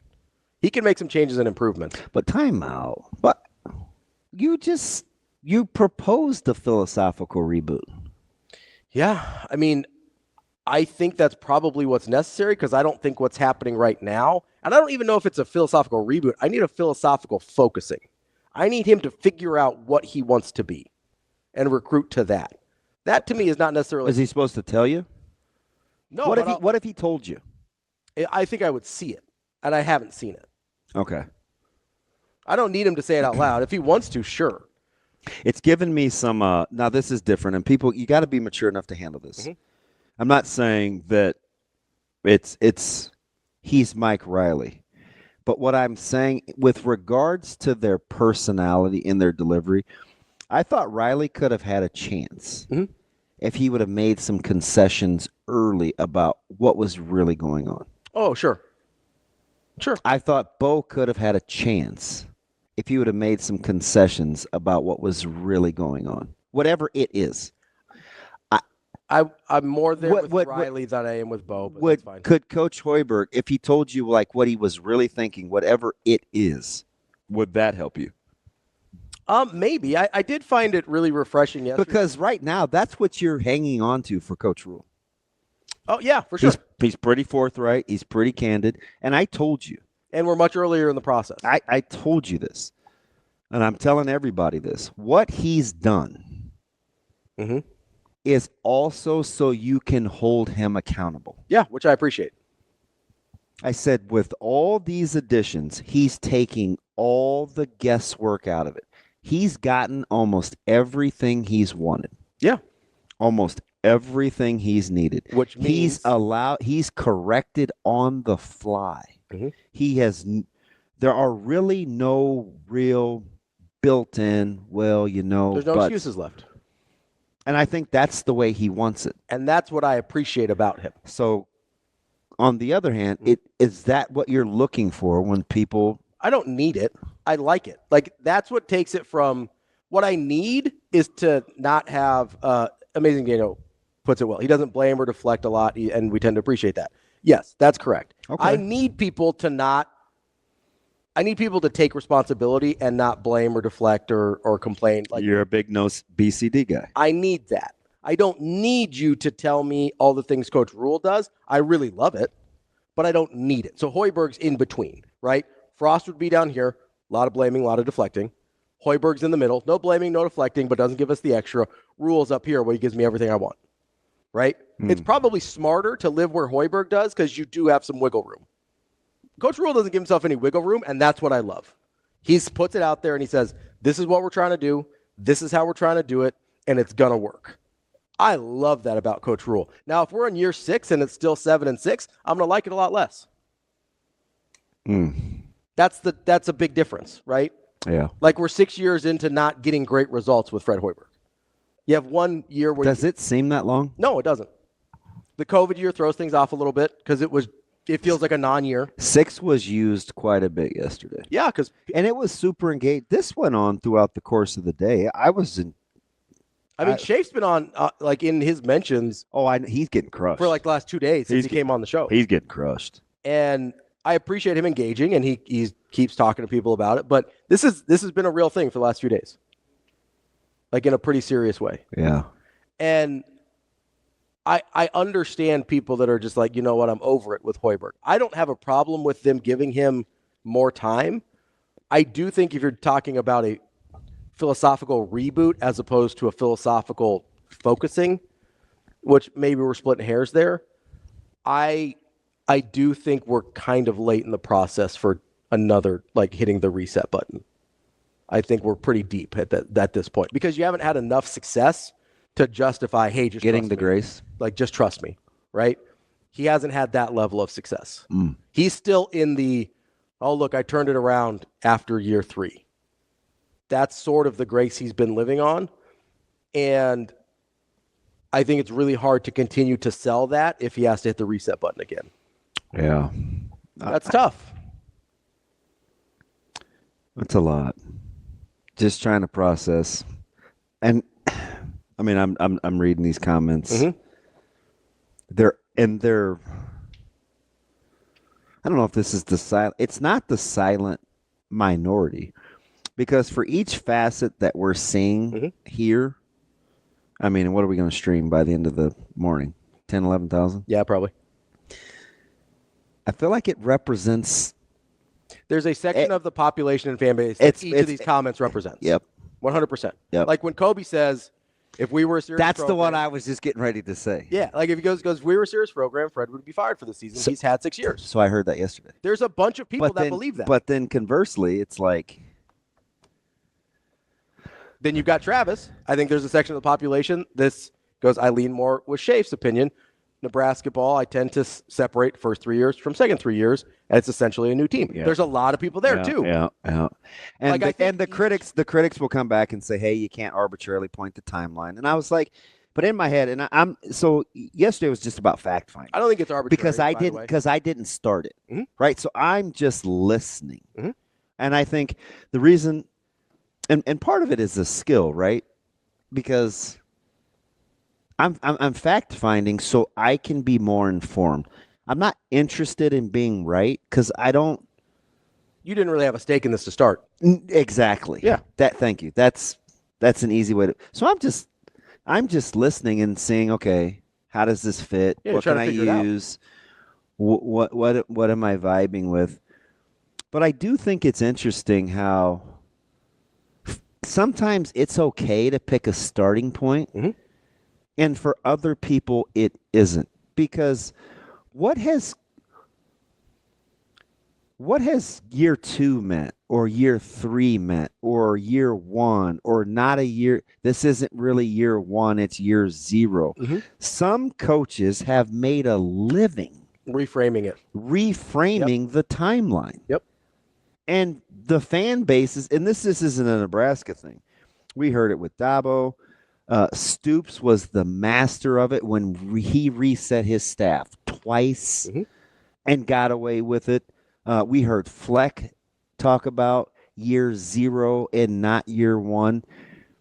But this time, when it comes to basketball, if we don't want it reset, we're going to rest in the fact that you can't establish a timeline. Because what's going to happen in football? I guarantee what's going to happen. Year 3. Oh, man, they've been pointing to year 3. Yeah. This is year 3. If it doesn't go well, they're going to be like, well, and then some people will say, well, this is a different kind of year 3. Yeah. Then other people will say, well, he doesn't get a mulligan. He's always pointed to year 3. So here's the difference. So you're always going to get that. It's just sometimes we like it and sometimes we don't. Here's the main difference. All right, well, holla at you, boy. So Hoiberg has never tried to paint the narrative, ever, about the timeline. He's never tried to paint the narrative about the philosophical shift. Never. He kind of just let it play out and let the results speak for themselves. The results haven't been good enough to speak for themselves. That's the major difference between, like, Coach Stoops. Yeah, he had a couple major resets. The results were good enough along the way to get the grace to do those, right? The thing with Rule is he's told us exactly what he's doing along the way.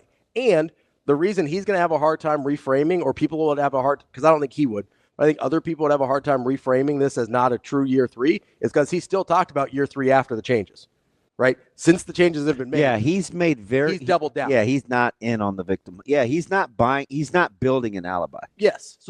So for Rule, I don't think you're going to have that out, because he's doubled down on year 3 even after the changes. But he also should get credit, if it works, for making the changes on the fly, too. 100%. You can't go back and say, well, this is a different year 3 because he revamped it. Nah, man. Like, he made those. He gets credit for that. Yeah, if it works. Just like, well, either way. Yeah, it's credit or blame. Yeah, if it works, he gets credit.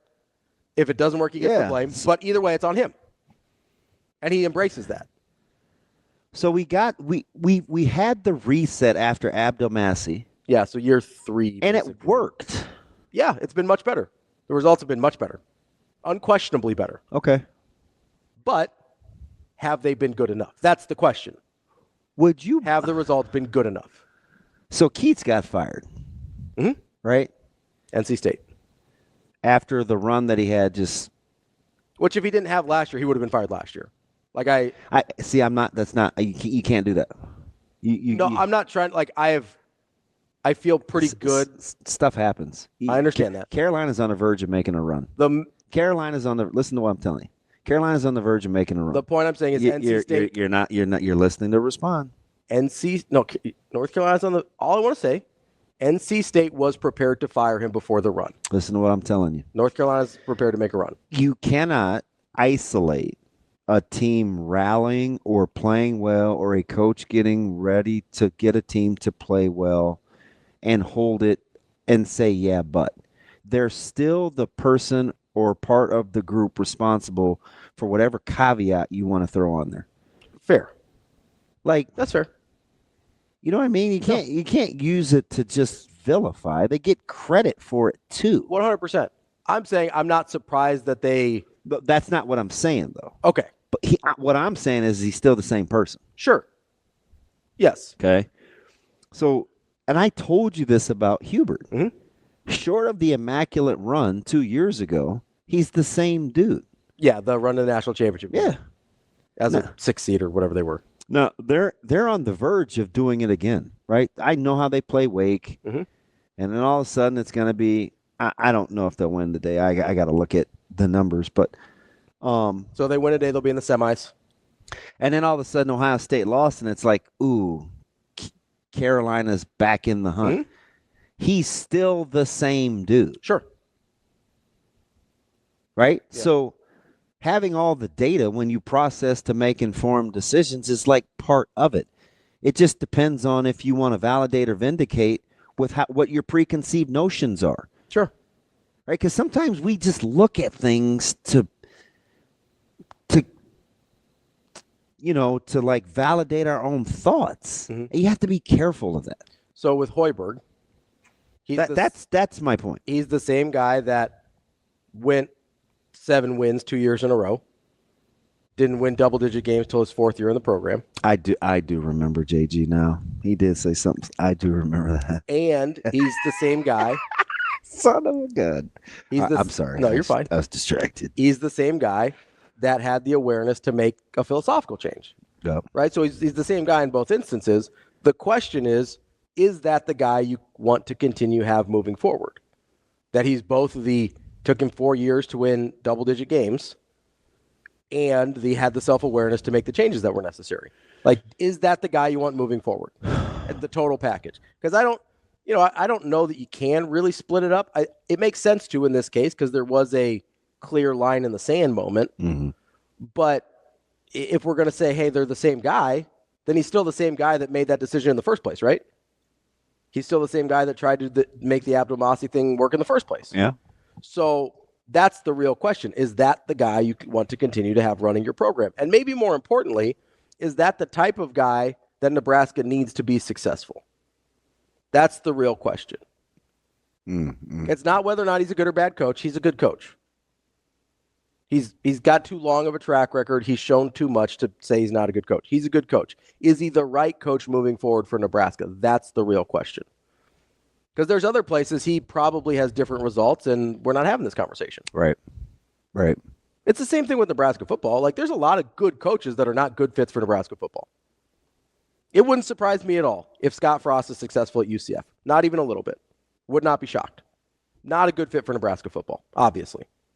There's a lot of guys like that. Weirdly, Bo, despite the fact that he got ran out because of his personality, maybe Nebraska was the only place he fit because he has a real hard time replicating success anywhere else after that. Mm-hmm.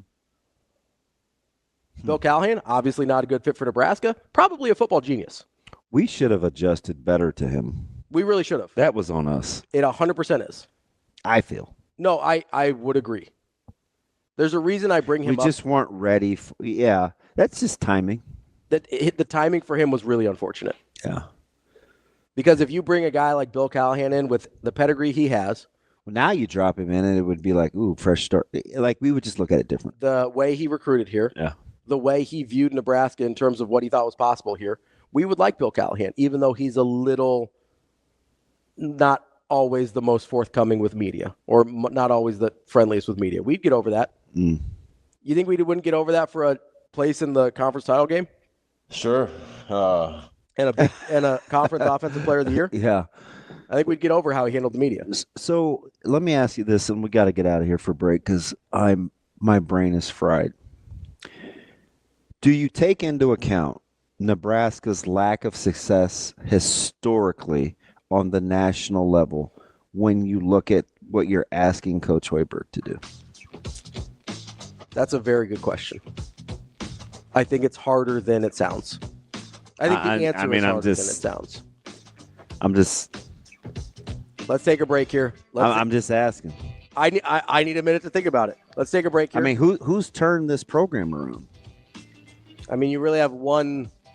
I gave you two the other day, and you laughed me out of my own chair when I brought up Cipriano and Mo Iba. And let's not act like this is the old Big Eight. This is a new guy. I get it. Yeah. But I'm just giving you historical perspective. Sure. Right? Give me a minute to think about that. I want to answer the question. All right. We'll do that coming up next here on Hurrdat Sports Live. Welcome back, Hurrdat Sports Live. That's DBM Ravi Lulla here at Hurrdat Sports Bar and Grill. I know it's a little ironic that the two of us are telling people to stay focused and keep your eyes peeled, but that's what we're asking you to do when you're driving. You got one job as a driver, that is to drive. This message from the NDOT Highway Safety Office. Trying to stay focused on the question you asked me before the break, DB. And that was, does Nebraska's historical context of who they are as a basketball program matter when we're evaluating the job that Fred Hoiberg's done, right? So I wanted to get numbers, right? This is a program, Nebraska Basketball, that has been ranked in the AP poll 10 times ever. So we're going back 75 years of an AP poll history. You're getting ready to tell me some things that I'm well aware of, but I think everybody should hear. I want to give context, right? Yeah. 10 times I do think it matters. In the history of the AP poll, which goes back 75 years. Okay? That's not a lot. We're talking about, let's see, 8 NCAA tournament appearances ever. This is a tournament that goes back, again, about 75, 80 years. That is the context of what Nebraska basketball is, or has been historically. That's the part of me that instantly says, yes, it matters when you're talking about evaluating Fred Hoiberg. But then there is another part of me that says, okay, that's all true. But there's a part of me that also believes if you have a commitment to a sport in this day and age, financially, facilities, resources, and fan commitment, obviously, that Nebraska has, then it shouldn't necessarily matter in terms of making a tournament on a year in, year out, or fairly consistent basis. Are we talking about a different thing if you're talking about Final Fours and national championships? Absolutely. But I don't think the level of success that Nebraska fans are looking for is that at this point. I think they want to consistently make the NCAA tournament, and then we'll talk about other stuff. I don't know, with the commitment Nebraska has made to basketball, which I do think is significant, I don't know that the historical context matters there. Even acknowledging that the historical context is kind of horrifying. Yeah. I think coaching against, the only reason I asked the question is because of the conversation I had with you yesterday or the day before, where I said, you know, Nebraska has a perception problem. And I gave you the analogy of, you know, the 51-year-old bachelor who's loaded with a great job, never been married, no kids, right? Women probably approach him. Yeah, might be something wrong there. With some trepidation. Yep. Same as the 40-year-old, really good-looking young lady with no kids, never been married, short of her saying, you know what, I just have never wanted kids, right? You don't divulge that. But if you don't divulge that, dudes are going to be like, what's going on there? Man, what in the world? So that's Nebraska's basketball program. 100%. You step foot on campus, you see the facilities, you see the athletic commitment, you see the fervor for the fan base.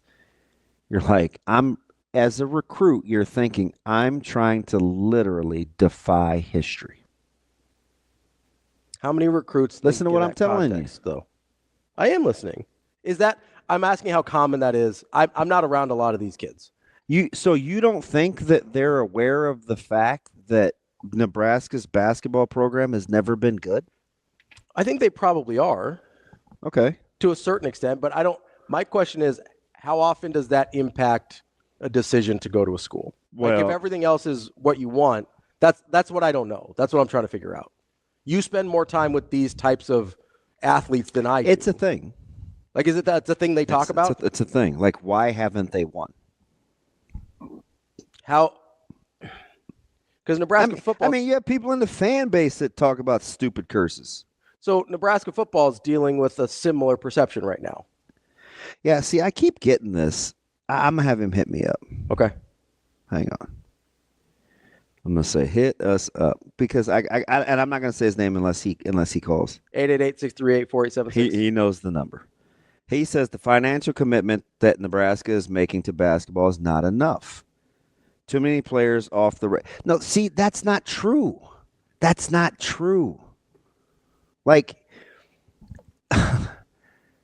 who are we talking about? He's saying, like, hey, you know, off the record, the financial commitment has not been enough. Hunter Salas wasn't coming here. He just wasn't. Right? John Tanji wasn't on the radar, really. For almost anyone. He was going to go to New Mexico. Like, he was going to go to New Mexico. Right? Like, who are we talking about? I don't know where. I don't know. I mean, and I could very well be missing it because clearly I don't know everything. But this right here drives me crazy. Because all things being, let's say Latrell Wrightsell could get $10 from the SEC and he could get $10 from Nebraska. What do you mean it's not? Should we pay him $20? You might have to. Should like if you're talking about overcoming a perception, you might have to. So for him, is more money the offset to coming back to Lincoln to play basketball and not in the SEC? I mean, So it would be easy to say, well, the financial commitment isn't there. You have like cost it like market value. sure. You know who's really done a good job of that? Who? They just won't overspend, and they haven't won either. Nebraska football. Mhm. Like, where does this come from? So here's my question: is if you're trying, I'm telling you, man, that I don't know. I know a lot of these guys. so I have two questions actually. So let's say you've used Hunter as an example a couple times. Wasn't going to come here, right? No. So I'm assuming. So tell me if I'm wrong. I'm assuming. I don't know what Will Kyle's dad would say. Like, I don't know where we got this from. I'm I assuming don't. if Hunter Salas had the interest to come here, Nebraska would have found the means to pay him his market value. Without question. So that's when you're saying, hey, the financial commitment's there, Without question. but you don't want to pay Raleigh Wooster Hunter Salas money, No. right? Nobody does. No. I don't really want to pay Raleigh Wooster money, but that's a different conversation. Like, so that's what you're talking about when you say, hey, the financial commitment's there. You don't have the interest from the players. You still have to, You have to overcome people not want to be. How much would a good-looking girl have to be paid to date me? That's what we're talking about. Basically, yeah. How much money would you have to make? Because that's the offset, right? For in the dating world. But then if that number's exorbitant, if she's like, man, that dude's a clown, man. I need $3 million. Yeah. And you know, my agent's like, man, $3 million, you ain't that good looking.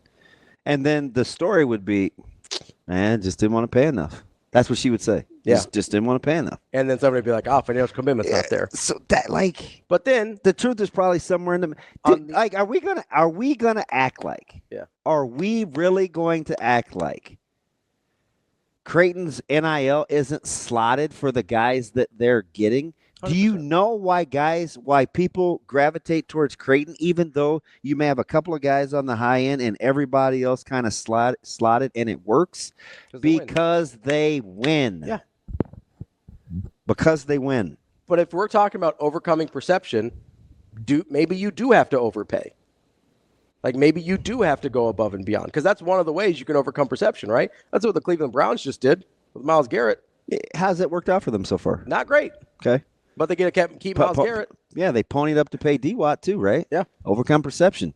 Haven't had a franchise quarterback since flipping Brian Sipe, right? Can it have not worked? And I still think it was the right thing to do in terms of Sure, that happens. making the move. That happens. Right? You cannot get the right results for the.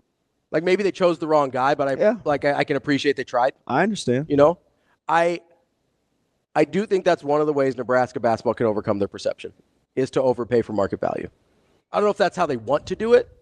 That might be the most linear way to do it. It's like, hey, we'll pay 150% of market value for you to come here. Yeah, I just want to know where like this game of telephone came from. Well, it's because you miss out on players. You hear what they're getting other places. You think the financial commitment wasn't there. But all things being equal, dollars being equal, Hunter Salas is going to the ACC over Nebraska. That's how it works. And what's the we got him. Shane, kill the music. Let's get to our guy Michael Severe here. He I'm assuming that's the guy who texted you. I don't know. I don't know if that was the guy or not. What's going on, bud? That's my dude. What's up, buddy? Hey, what's happening? How you guys doing? You ding dong. We're just chilling. What? You dropped the match and then you're like, hey, what's going on? Now what's going on? Look, man, I've been fired up ever since my buddy Matt Rule dropped one of my favorite lines about winning is 100% everything. And I'm like, that's right. Don't be placating these fools. Tell them exactly what it is. It's about winning, and that's the only thing. You don't like that we're having alternative uniforms? Too bad. You don't like that we're painting the end zone? Too bad. You don't like that we're not? Too bad. Hey, I'm excited. I've been excited all week. Hey, see, this is why I love you, because you can take my level of snark and vitriol. It is truly like brothers. Listen, watch this dude roll out in like all red uniforms against Houston Christian and then have media talk about jinx and fighting. Broke the curse of the alternate uniforms. He's going to take the podium and be like, you know why alternate uniforms don't work? Stop using them against Ohio State and Wisconsin. My one of my favorite things is, I told you this before, about Nebraska way and all that stuff. And we talked about that last time. Tradition, like Ravi said, is winning. But the thing about it is that he listens to everything. Isn't it? It's crazy. It's uncanny. The ones that always say, I don't read this, he doesn't even admit that. He listens to everything. And he's got people who listen to things, and if he misses it, they didn't tell him, hey, you missed this, you should listen to this, or this is what was said. Right? I would agree. All that. I would agree. So he knows way too much. Yeah, you probably shouldn't listen to, but especially if you are a reactionary kind of person, maybe you shouldn't listen to as much. But and we know this, we both, all of us have been in radio for a while, been in media. There's just times you just can't listen to the outside people. You just got to go with your gut is, right? Yeah. You got to go with what you know. Yeah. You know, I was always that way about the draft. I may get a guy wrong, but I'm going to go based off of what I think. Mm-hmm. You know, I'm not going to listen to anybody else. That's me. You listen, you know who you're talking to. I'm riding with What's my go-to line? I trust me. I trust me, exactly. And that's what he does. He trusts himself. He believes that in his third year he can get it done. So I love that. I love what he said there. There's an idea out there in business, right? Mm-hmm. Is that, and it's not just business. You and I are both parents. You got 6, 7 kids. I got 2.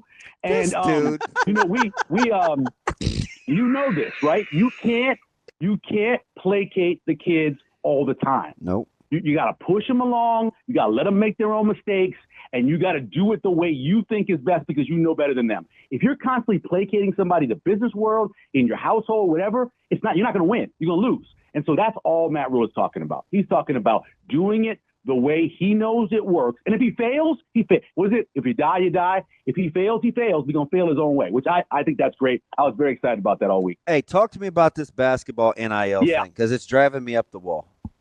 Well, I can tell you this, having a chance to talk to several guys who were in the portal over the last couple of years, right? And these are big name guys who grew up in this area. I know you know a lot of their parents and everything. Mm-hmm. It came across to me that money was an issue. They were not getting offered what they expected to get offered. And of course, as Nebraska, you got to pay a tax. You got to pay a little extra for people to go to your place. It's almost like Jacksonville, the Jaguars. They got to pay a little extra to get the better players because they're Jacksonville. Nebraska, with no tradition, got to pay a little extra. And if you're not going to even meet the threshold of what other teams are given, there's no way you're going to be able to get the players you need. And that's where you end up with second and third level portal guys. And I said this during the offseason last year. You went down that list and compared it to the list that Creighton was putting together, it wasn't even close. Yeah, but you had one guy ranked in the top 300. One guy ranked in the top 300 of portal transfers. 300. One guy. Gavin Griffith. That was it. Let me ask you something. Yeah. Who has more money? Who has a larger pocket to pull from in NIL? Nebraska or Creighton?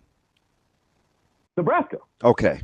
Overall NIL, but I also it's not even close. What I will tell you is with Mac's track record, his ability to develop, him constantly playing in the postseason, him making runs in March. It's not that Nebraska doesn't have the money. I give you this example all the time, right? As a guy that's got like a lazy eye and, okay looking, my range of people that would like me is limited. I could want whatever, and she could still be like, man, you're not it. And I'd be like, hey, my agent will pay you X amount. And she could say, hey, you know what? That ain't enough. Got to pay the deep. And I would tell my agent, I would be like, man, fiscally, man, you're not doing enough. No, she don't want me. Right? Like sometimes the players, they have an image problem. They have all these these bells and whistles, facilities and fan base, and it's immaculate with the campus. What's wrong with them, though? Why can't they get over the hump? That's what got more money, UCLA or Louisville? Yeah, guess what? Do you know? Guess what? Hey, listen. Ask Kyle the second who he trusts That's more. What I'm saying. Ask Kyle the second. Ask him who he trusts more. UCLA or Nebraska?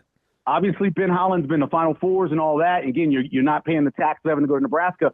But I'm saying that a lot of it, though, I think is money, and then on top of that is tax. If they were willing to spend the money like they spend in football, which I don't think they'll ever do because basketball is the third sport here, right? Because volleyball is ahead of basketball. And so because of that, I don't think they'll ever be able to, unless they're willing to pay over the top, like a Cleveland Browns or Jacksonville or teams that have to pay over the top in the NFL, they're never going to be able to get the first tier guys. And you can't look up. They brought guys. Ravi, you coach basketball. You've seen guys. You see a big guy. He's 7'1". He can't dunk with one hand. What is that? How do you have a guy who can't get his feet right to dunk with one hand? Yeah, but we also lie about his NIL though. He could be dirt cheap for all we know. But I don't care how much you paid him. You shouldn't have brought him in. if he literally couldn't dunk with one hand, if he can't follow a shot after getting a rebound, what good is it being 7'1"? I don't get that. When I first watched, it was like the first time I watched. I can't remember the offensive lineman. Watch him and go, well, he can't kick step. You're bringing him the Big Ten and he can't kick step. Well, he's not playing. That guy is running down the field. He gets a pass and he tries to dunk with one hand and he throws it off the backboard. There's a highlight out there of him doing that. I'm like, well, yeah, he's not coordinated enough to play in the Big Ten. Hey, listen, while I've got you, you keep sending me pictures of all this good food. Guess who hasn't been invited over for dinner in a second? That would be your boy. So I need you to talk to your boss at home, get on that, and have me over for dinner. Well, currently right now would not be a good time to come. So I'm doing low carb, right? So yeah. I'm doing low carb. That's me. On top of that, I don't eat meat during Lent. So what I'm eating right now is very limited. I'm limited across the board, right? I just made my lunch. It's crab meat. It's a salad, some lettuce, a little bit of blue cheese. That's my lunch today. You can keep the green stuff, but I'm all in on the seafood. I'll eat some crab meat. I know.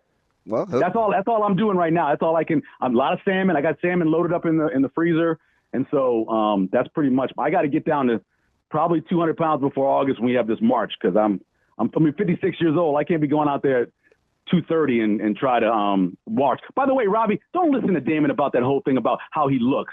Every girl I met over the course of like the first 4 years I was here at one point dated Damon. Don't let him tell you that. Do not. The stories I heard the first couple of years I knew Damon, don't listen to that junk he's talking. Don't even try it. Hater. Not even close. Michael, love you, bro. Appreciate the all right, man. Appreciate the call as always, buddy. We're gonna roll right into Brian Edwards here because he's already waiting on us, and he's been a good friend and hung on there for a second. B, what's going on, buddy? Good morning, fellas. How are y'all? B, I'm just getting torched on our own show, so that's fine. It's okay. I can take it. How you been? I was also wondering about all that self-deprecating nonsense coming out of your mouth. But anyhow, wait, were we in Vegas together, B? What are you? Yeah, we were. That was UFC 200, wasn't it? I was trying not to put you on blast or anything, but you know. But I'm not as good as I was last week. I had a 1-4 day yesterday, and I haven't had a 1-4 in a minute. So my confidence is not shaken. I'm ready for bounce back day. All right, so B, let me ask you something. Are you disappointed or are you excited that basically 85% of the free world is now taking the gator bait? I think I'm indifferent, but it's not a great thing, that's for sure. I mean, you see the $100,000 wager a BetMGM guy made, and that made BetMGM move their odds from 9-1 to 6-1. Mm. Wow, that's aggressive. Oh, but yeah, everybody seems to be saying the same thing all of a sudden. So yeah, I'm not happy with it, but it's not changing my. Well, with Clayton, they can play 9. They're explosive. They're long. They play in a power conference. You can only keep them a secret for so long. Right. All right. So I agree, and just. I was going to say, so now we can go ahead to the picks. We got time, right? So without being on radio, we just make it up as we go along. So let me ask you something, B, and keep in mind we're streaming about 11,000, so no pressure. When you watch Pereira fight, how quickly did it take you to think, man, did this dude even train? Like, what was the whole stuff with Australia? Like, were you buying into the commitment level as you're watching AP? Yeah, I was starting to think about how I was mentioning what is Cormier talking about. Yeah, Cormier was bringing this up like a month ago about Pereira being over in Australia. He's like, why are you not in training camp, etc. I mean, I didn't think I thought his conditioning was there. I was just like, why is your back against the fence this whole fight? I mean, what, Ankalaev was controlling the octagon the whole time. Now, how did you score it? I had it 3-2 for Ankalaev, but I did too. But I thought I might get a fortunate decision, but that did not happen. I thought the best we could do was a draw. One of the guys at MMA Decisions had it a draw. 11 of them had it for Ankalaev, and 8 had it for Pereira. Hey, but by the way, that's the media members. How spot on were you with Gaethje, though? I mean, the rust clearly showed for a guy that was coming off an injury. I mean, that was just, I don't know. I thought Gaethje looked outstanding. Yeah. But maybe it was the inactivity of it. Yeah, and, the 2 weeks notice. I mean, I'm sure Fiziev needed a paycheck probably, and he probably got a lot of extra cash to take this on short notice. I mean, maybe that had something to do with it. But, yeah, I mean, he totally looked rusty. I mean, he was still game. And he was still throwing heat. I was still worried till the final buzzer. I mean, not worried, but I was like, don't walk into a right hand of his, please. But yeah, I had a rough night. Jalen Turner was looking good early. I can't believe he retired. He's 29. So you know what? I think he went from full to empty in milliseconds. Yeah. Right? Like, it seemed like something happened. It's almost like he ran into an invisible wall. Yeah, I don't know. I mean, you heard how he said he'd been thinking about retirement, and you know what Dana says: if you're thinking about it, better do it. You're already there, So not in that sport, you know what I mean? So yeah, I went 1-2. Not a good night in UFC. I've been hot as the firecracker since January. I've been due some regression, and it's hit in the last week, unfortunately. Well, I want to start with one of your picks because I would probably be on the opposite side. But why I love talking to you is because, number one, you don't care what I think. Number two, you've done this longer than me. Number three, I can always learn something. I like Iowa State. I don't think it's enough. You like BYU. Tell me why. Okay, well, now the Gilbert status for Iowa State has something to do with that, and I don't think we've gotten a final word, or I haven't looked at the couple of injury sites I look at. I have not looked in the last hour, but Keyshawn Gilbert is one of Iowa State's best players. Okay, I'm sorry. He did play yesterday, but only 11 minutes. This is a guy who averages 13.8 points per game, 4.2 assists, 3.6 rebounds, 1.8 steals. And that's with those stats getting dragged down over the last month because he had several games where he was playing banged up, didn't play many minutes. I mean, he's probably their second or third best player. So, I mean, I just don't think he's healthy. So that has something to do with it. And now I know this gives Iowa State the revenge angle, but it's hard to win in Ames. And BYU just went into Ames and won, 9 days ago. And BYU is not playing on a back-to-back today, whereas Iowa State is. And BYU has not lost since February 8th. So that is 1, 2, 3, 4, 5, 6. They've won 8 in a row. You know what's funny about this? Like, I'm a closet fan. I've probably been on BYU for about 3 or 4 weeks. Ever since I watched them blow out KU, I was like, fudge, man, that's kind of that quality one I wanted to see them get. Like, they're capable too. And I'm actually, Brian, if they're an 8 or 9, BYU is built. They're built for the long haul, though. They're long, they can shoot it, and they make their goddamn free throws. And I like their coach a lot, and I like their alpha dog a lot. I'm looking at Lunardi, he's got him a 5 seed right now, playing Liberty, a 12 seed, and Maryland if form holds in the round of 32, and that's Duke's region.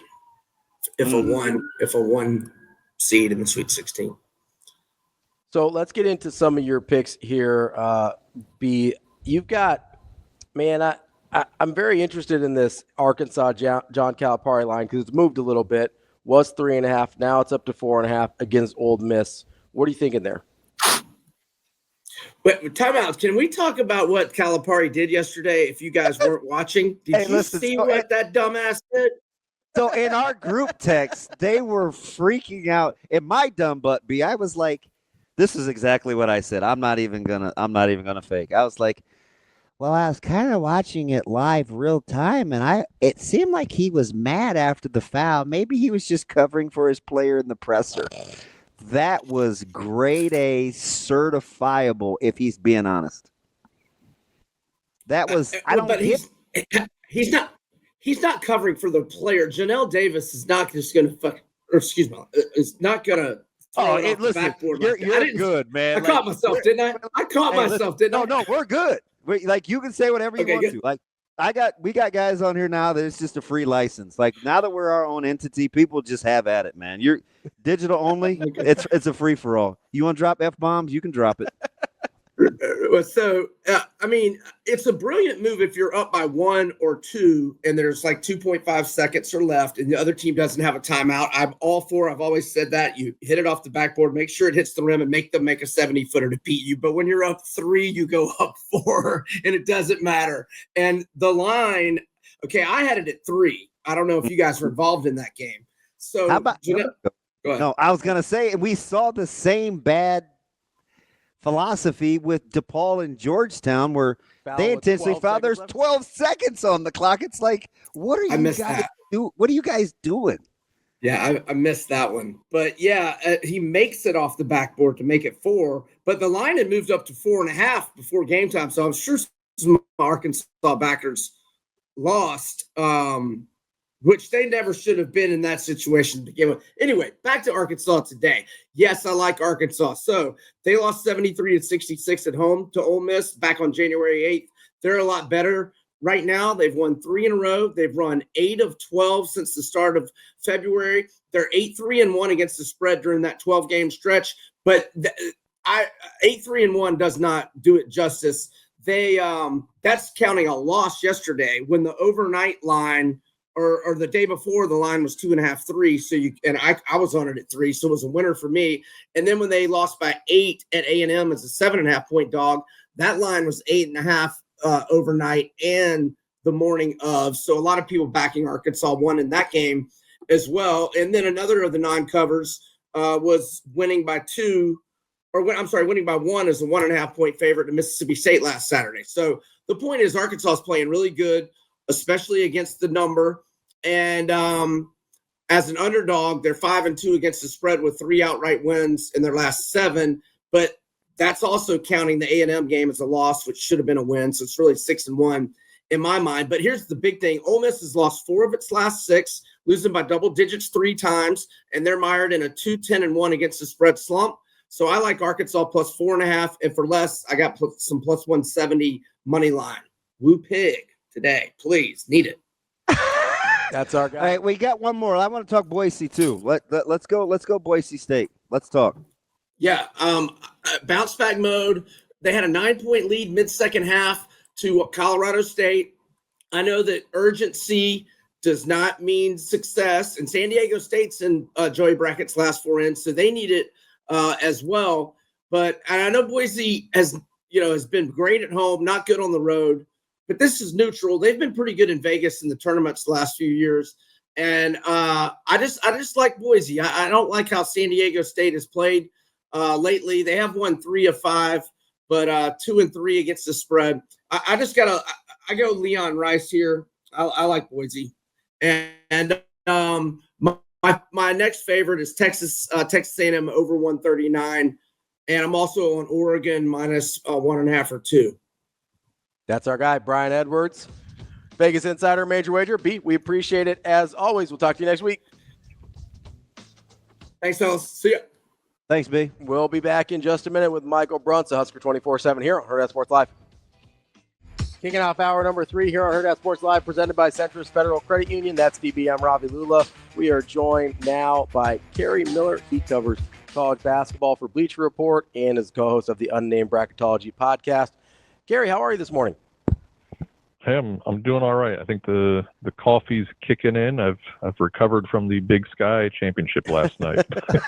I thought we've talked so long. I almost dropped a KJ on you, but I feel like since we haven't met, I better not. But Kerry, I will start here. Just when you're watching the kind of the level of play, and I get it. It's the conference tournaments, and there's a ton of scout and in a new venue, and you've had 32 games from each of these other teams respectively. But where would you put the level of play right now as you're kind of watching these conference tournaments relative to what you saw in the regular season? I mean, you see the desperation for sure. I mean, more so in these smaller leagues where you absolutely must win to get into the tournament. But yeah, I think you're seeing just more passion, more urgency, and sometimes that leads to more sloppiness and more fouls. But I'm enjoying the games, that's for darn sure. Yeah. I think the one thing I have noticed is we're seeing a lot of referees trying to rein in the passion. I've seen so many, technical fouls for guys, celebrating hitting a three and, saying a little something on the way back down the court. Like, let them play. These are important games, and you're potentially hurting them with these technical fouls, man. So, Kerry, as you're It's watching, weird. it is super weird, and I'm not a huge fan of it either. But as you're watching these tournaments, whether it's the mid majors wrapping up over the last couple days and in the past weekend, or these major conference tournaments getting started the last couple days, what stuck out to you the most in terms of what types of teams are doing well right now? Yeah. That's a good question. I mean, they always say defense wins championships, right? I mean, in a single elimination tournament, you can go cold on offense, but your defense is going to show up. And we haven't really seen those types of teams playing yet, right? Duke, Houston, the top of the SEC, they haven't played. Michigan State, I don't believe has played yet either. So we haven't really seen any title contenders take the floor. These are mostly bubble teams out here the past few days, and your other mid-major darlings like Drake and Gonzaga and St. Mary's and whatnot. But yeah, I think we're just seeing a lot of really teams that are focused on that defensive end of the floor. I think we've seen it so many times over the years that you got to be good on that end of the floor to win 3 games in 3 days or whatever it is. Bid Steelers were waiting with a bated breath watching Air Force and UNLV last night. UNLV is a team that you're kind of describing. I know they're a little off the radar, but they defend behind the arc really well. Air Force wants to shoot threes. They were behind early. And you kind of just saw them hunker down defensively to kind of claw back into that one and pull away at the end. It seems like it's conference specific, but can that be a thing in March where your ability to get stops can be a separator? Yeah, I mean that's massive. We saw certainly Chris Beard teams over the years when he was at Arkansas Little Rock originally, then went to Texas Tech. He was no longer on the staff when they made the Elite Eight at Texas a couple of years ago, but still had his blueprint in them. And yeah, if you have those impact defenses, right? If you can force turnovers that lead to runouts, that's like having free points in your back pocket. So yeah, we definitely. I think maybe it was Virginia what Tony Bennett did with that team.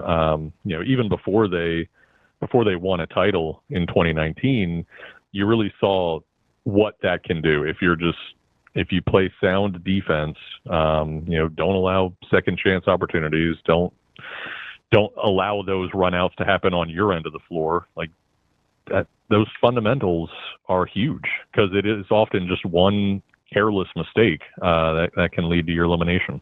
All right, I'm going to give you 2 teams, but I want to start with the consensus one and Duke.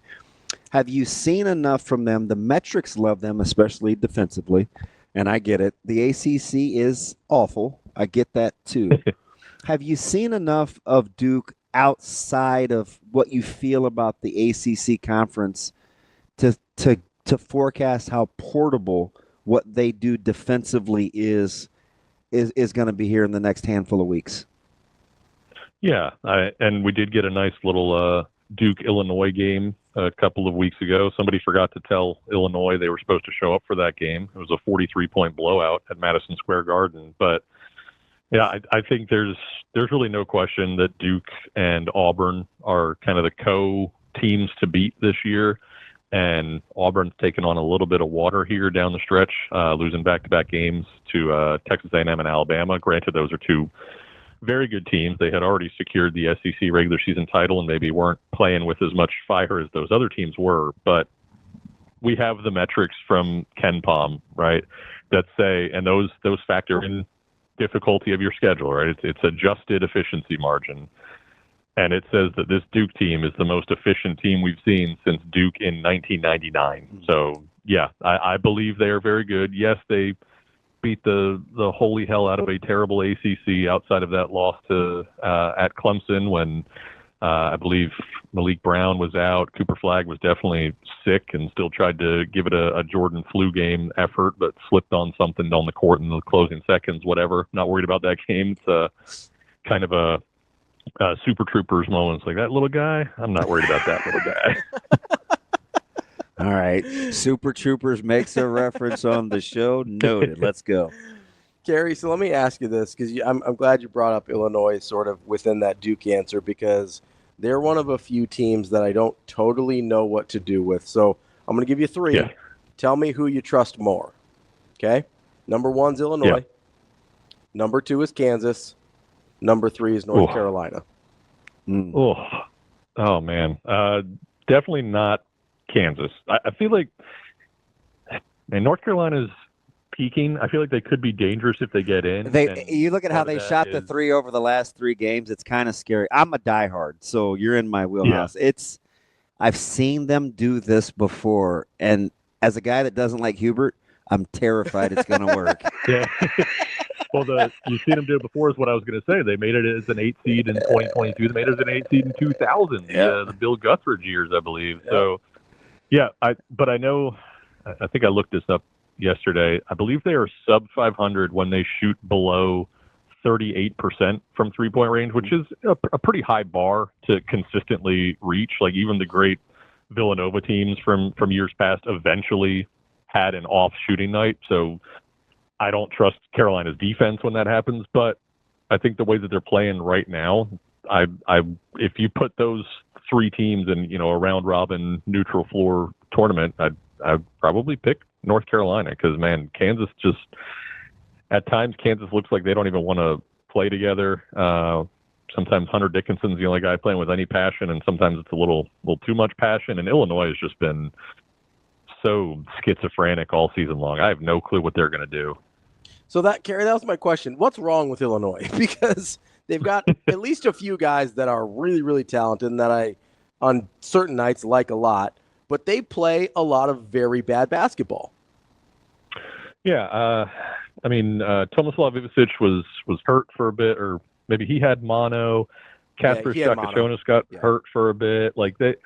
They're very freshman dependent on top of that. So if you're going to have absences, like you expect a freshman heavy team like Duke, you go back and look at those Duke losses to Kansas and Kentucky and compare it to what Duke looks like now. Mm-hmm. They're a completely different team, but they've been outside of losing Malik Brown for a little bit, they've been at basically full strength all season. So they're, gaining that steam. Whereas, the old axiom that, I know it was Dickie V used to say it all the time. It's like, these aren't freshmen anymore. They're sophomores now, baby. But it doesn't feel like this Illinois team is full of sophomores. Like they're still making these early season freshman mistakes constantly, and they just aren't that consistent. And it's their 3-point shooting. Like I made that North Carolina point.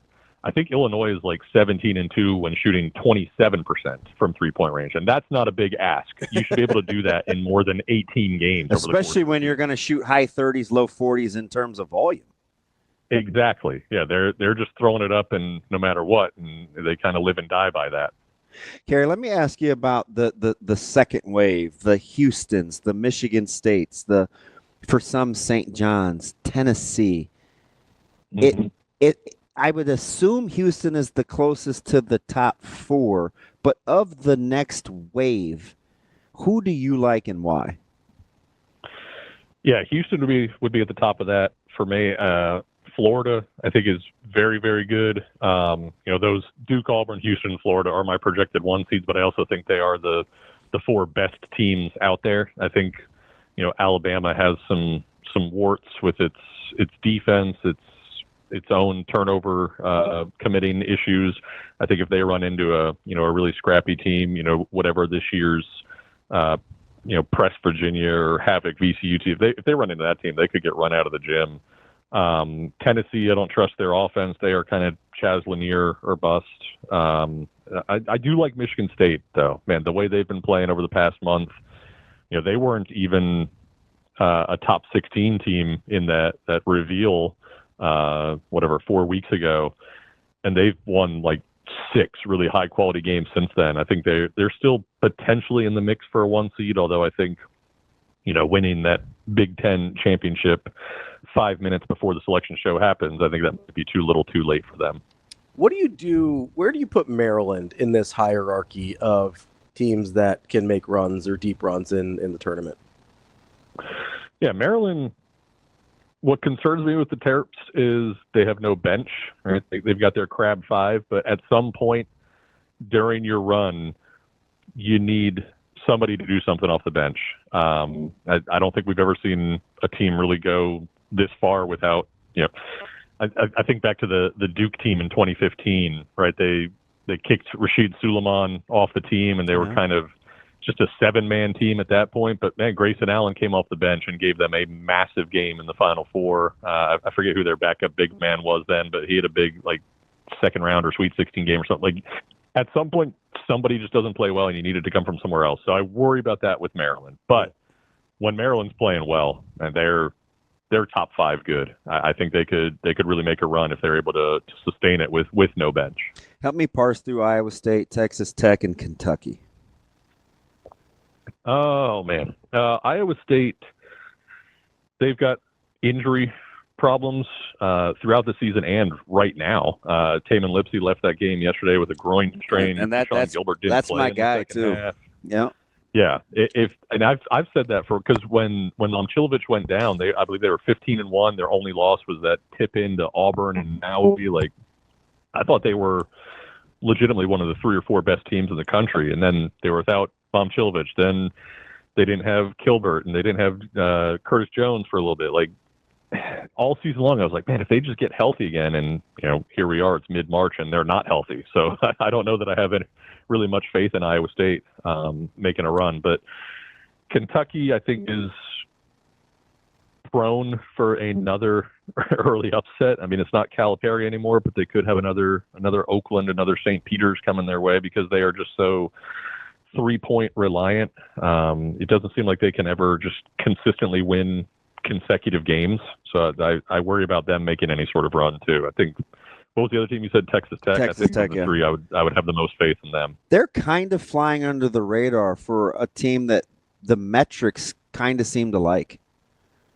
Yeah, I mean, they've been, even early in the year, right, they did nothing in non-conference play. When Big 12 play started, I did not have Texas Tech projected to make the field, and now they're right knocking on the door of a 2 seed because they won at Houston, which is crazy. They won at BYU. Granted, that was before BYU just started playing with all sorts of fire over the last month. But yeah, that's a really good team. It's not the team from 6-7 years ago that's going to beat you with forcing turnovers and just physically destroying you. But man, JT Toppin is legit first-team All-American type player, and for a while it felt like Darion Williams, Chance McMillian could be those caliber players as well. So I think when they're doing their thing, man, they can cook. If maybe flyer isn't the word, but if you're looking at odds and the Big Ten tournament is getting going, and there's a couple of teams that I think are dangerous that aren't Maryland, right? There's Purdue, there's UCLA, who I think we forget about, and Oregon. And we know what Altman does in February and March. If you were going to take a flyer between Purdue, UCLA, and Oregon. Who do you like? It would not be Purdue because of the same depth question I have with Maryland. They have even less depth. They're basically a three-man team. Although offensively, when they're going, man, are they pretty. Yeah, when Braden Smith's doing his thing, when him and TKR are connecting like crazy, that's maybe the best, inside-outside duo in the entire country. Like, they could both be on, first, second, third, all-team or all-conference teams, or, all-American teams. They're definitely all-conference.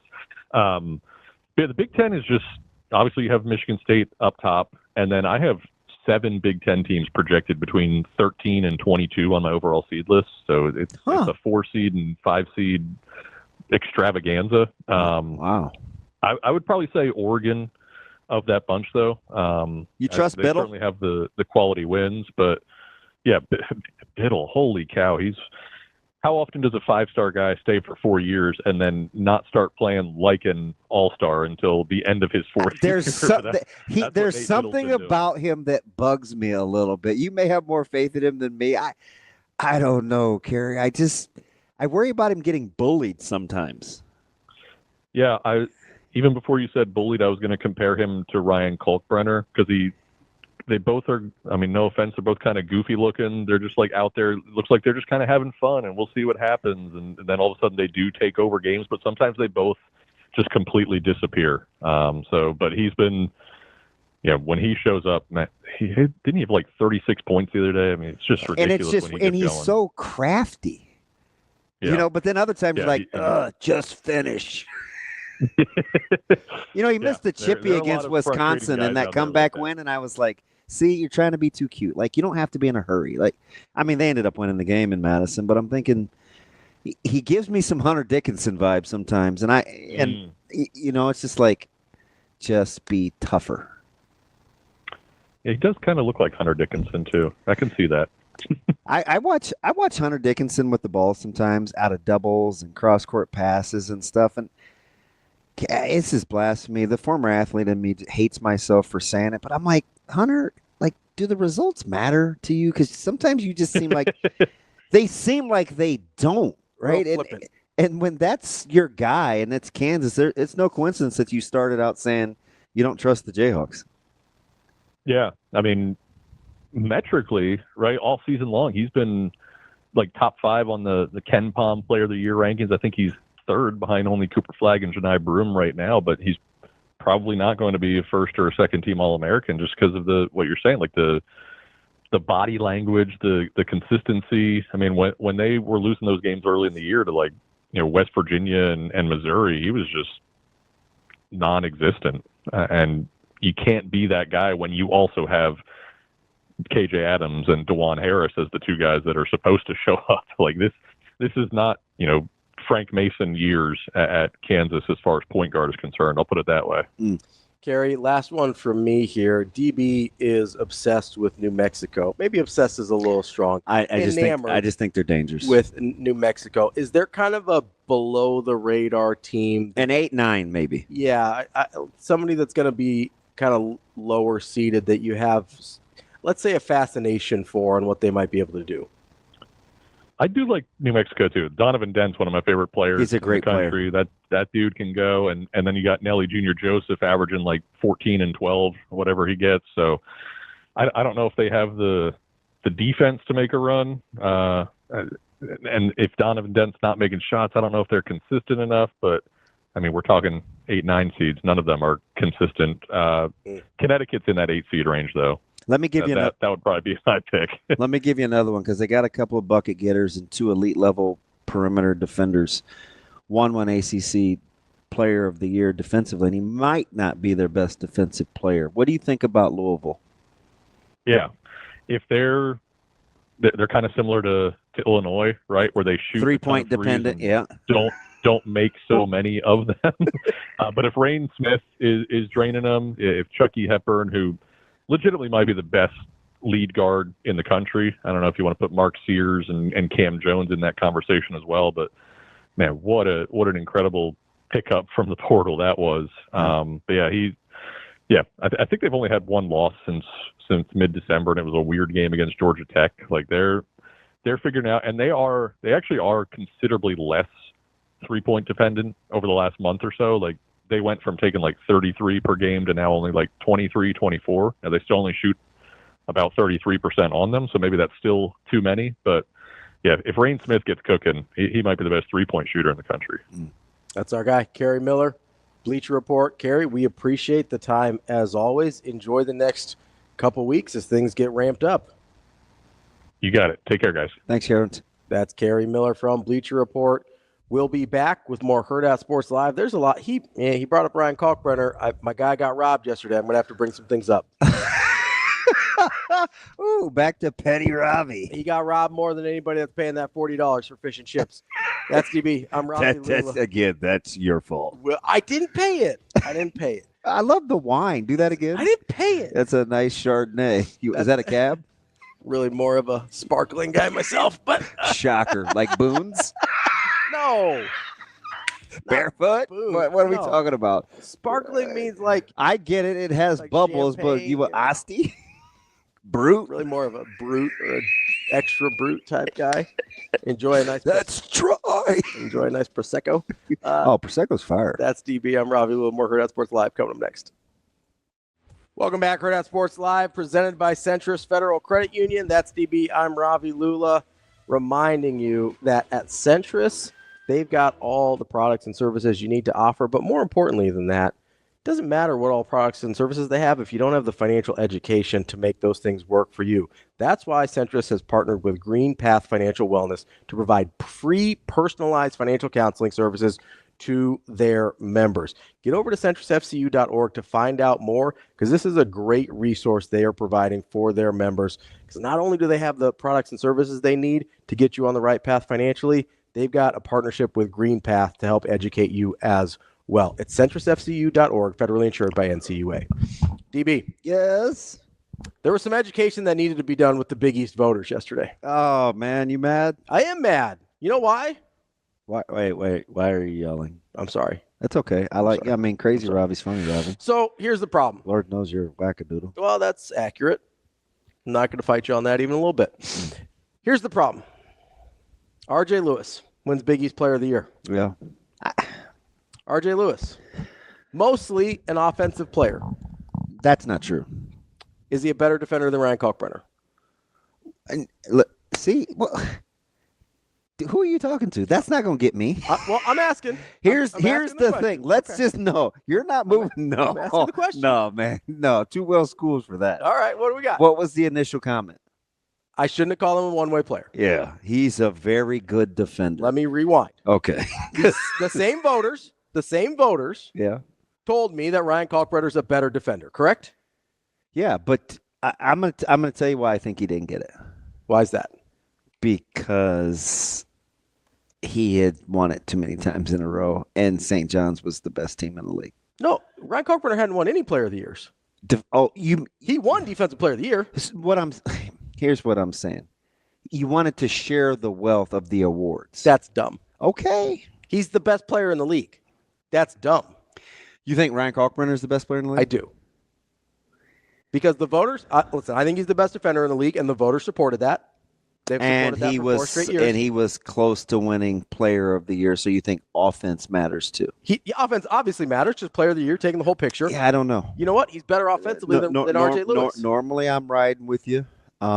He's better offensively than RJ Lewis. I'm not ready to make the case that he's the best player in the league. I will say he's, without question, the most important player in the league. Okay. He's definitely the most important player in the league. We agree there. I give a little pause. Well, so do you think RJ Lewis is the best player in the league? No. Who is? Boy, that's tough. I mean, are we going two-way? I mean, if we're going overall player, I would like to consider half of the game. Yes, I would like to consider both halves of the game. I don't know, man. If Villanova wins more games, you're not having this conversation. For Pascal? Pascal. Dixon. Yeah. I had this weird flash. I was like, why did you rewind? I had this. What, are we in a time warp? Yes. What, we in a time warp? I feel like I got hit with a taser. I don't know what happened. Your boy coming back? You missed Suits? Yeah, hit with a $40. I mean, you missed Sharp Suits. He's in studio. I mean, do you want Jay Wright back? Yeah, I do. I do miss Jay Wright. My man said Pascal. Did you see the look on my? That was a Ravi look. It was. I was like, wait, what happened there? Yes, Dixon. Sorry. At least tell me they wore the same number or something. I don't know. I know what you don't like about St. John. Well, I just don't like how they play. And it's a sum of the parts. Well, that's not what I don't like about them. That's what I don't like about giving one of their guys. That's what I'm. Okay. That's what I'm saying. Okay, like, sure. Because they're a sum of their parts, Yeah. the singling out of one individual doesn't make any sense. Yeah, doesn't make any sense. Giving Patino Coach of the Year makes a ton of sense. I don't have a problem with that. Even though Mac did a great job, maybe his best coaching job at Creighton, I don't have a problem with that's the case I thought you would make. Because I think if you give Coach of the Year to anybody, you give it to Mac. It is by far and away the best coaching job in the conference. Better than Patino's. I would agree. Better than Patino's. I would agree. But again, we were talking earlier with the history of programs in Nebraska. It's been 30-plus years since St. John's has been this. It was weird voting because if Villanova wins more games, Dixon's your player of the year. 100%. 100%. You're right. I don't have an issue with that. But they didn't win enough games. That's my hesitation on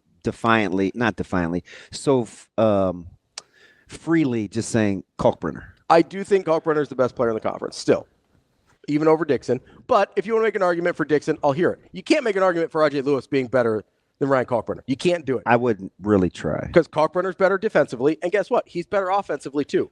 Certainly more impactful. And, I mean, just look at it. Numbers-wise, he's better offensively. He averaged more points per game. He was more efficient. I don't know.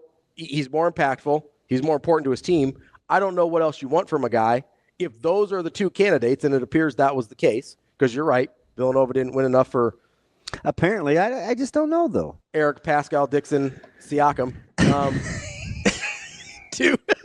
That was a strange. Yeah, I felt like I had a stroke. I don't know what happened. Oh, that's not funny. Well, I sometimes I feel like I am too. I don't know what happened. Like my circulation sucks. Felt like my brain did a weird thing there. And I start tapping on the top of my head. I'm like, go away, headache. I think you might need to see somebody for that. Mm-mm. No? Okay. Not a chance. I'm just saying, even in conference, because that's what the award technically is, right? It's for in-conference play. Yeah. Even in conference. Ryan Kalkbrenner, 1.5 more per game than RJ Lewis, more efficient than RJ Lewis. I don't know what you want from Ryan Kalkbrenner except for to be on the first-place team. Like, is that all it is? Like, hey, best player, best team? I don't know. I mean, because that's a dumb way to go about awards. It's stupid. It's a stupid way to go about awards. Hey, should Cooper Flagg should he have won Defensive Player of the Year in the ACC? I probably don't watch enough other ACC. So they have the best defensive metrics. Yep. They're the best defensive team. Yeah. And he's the best defensive player on that team. I mean, sure. And you know what I heard on all the talking head shows? You can't win everything. And listen. Yeah, you can. If you're the best player, you should win everything. And believe me, I'm as big a Chucky. I'm as big a Chucky Hepburn fan as anybody in the continental U.S. Yeah. Outside of his family. Yeah. And I get it. You don't have to spread the awards around. That's not how it works. I love when I know. If the player's the best guy, give him the stuff. Nobody was like when Doug McDermott won all the National Player of the Year awards. Nobody was like, "Oh, we can't give him the Naismith. He's won too many." That's dumb. Yeah, but he was clearly the best player in the country. And I'm telling you, Ryan Kalkbrenner is clearly better than RJ Lewis. I just don't think so. He's clearly better than RJ Lewis. He's better than Lewis, but that's the discussion we're having because Dixon wasn't. I don't know. I don't know about that. He is. He's better than Lewis, and he's more important to the team than Lewis. Well, it's not most valuable. We don't know what it is. It's most outstanding. That doesn't mean anything. Most outstanding is just like a thing. What? They use these. I can't even go in on you all, and I want to because I know you're emotional.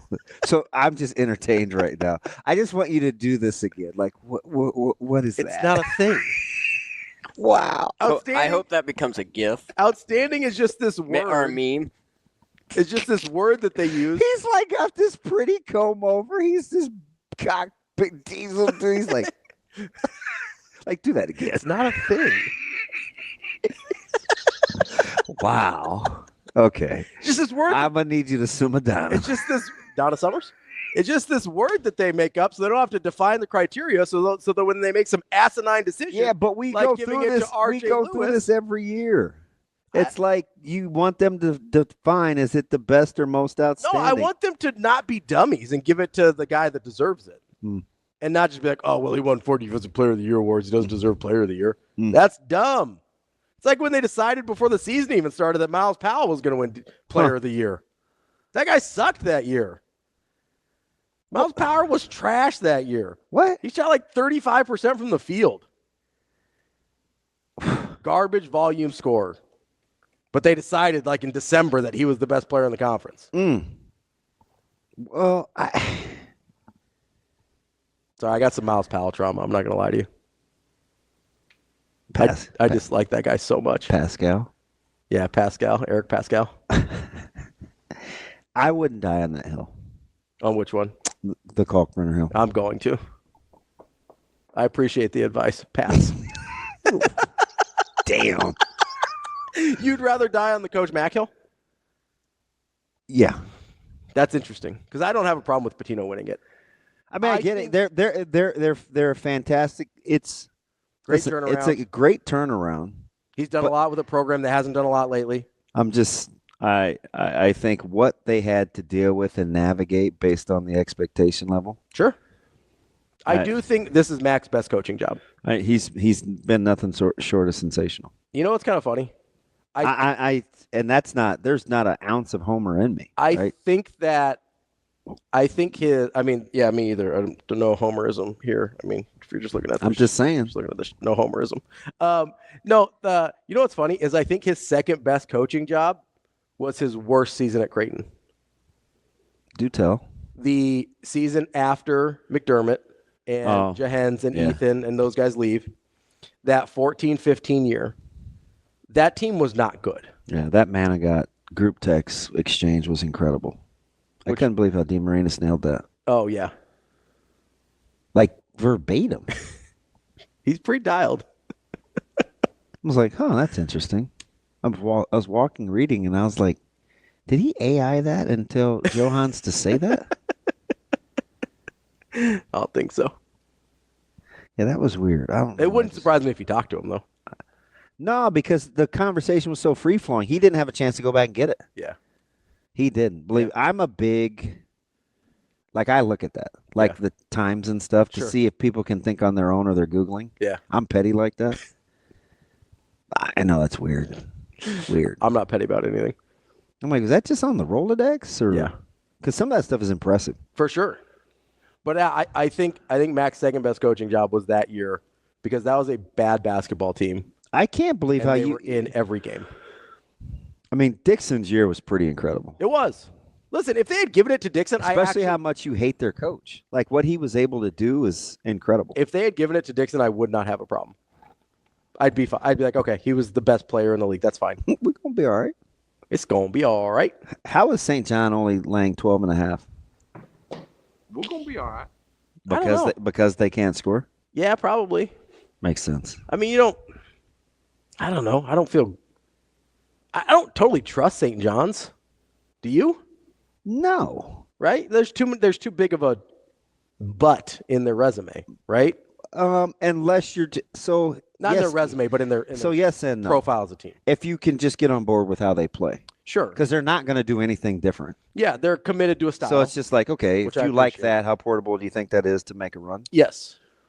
They can win the tournament, but I like Creighton's path better. I mean, Creighton only has to beat UConn. Which they're capable of. So, I mean, the other half is Murder's Row. Not great. It's not. It's not. Yeah. No, you're right. I don't disagree. So, I mean, if you're Creighton, you go beat DePaul. You go beat DePaul tonight. You go beat UConn tomorrow. And again, I know you got to watch DePaul sometimes. You're like, how? No, every time. How? Every time. How? Although I think the same thing when I'm watching Seton Hall. You're such a hater. I mean, my Shaheen take has aged pretty well this year. Whatever. You just hate black coaches. That's not true. I made a whole list of white coaches I don't like. Barely. No, and it took an hour or days, and so I knew you Googled. It took an hour. You had to Google. I did Google a couple things. I know. I'm telling you, it was all the black coaches that you didn't like. You're like, yep. Yep, end of February. I'm just going to go ahead and do my thing. Hey, this was still in February. I'm equal opportunity. Tail end. I'm not allowed to say equality anymore, though. You are so childish. Sorry, I follow Michael Severe on Twitter. I still can't believe he put that out. He knew that was like slaughterhouse. Yeah, sometimes I think And I don't mean Omaha beef. I think he just gets bored sometimes.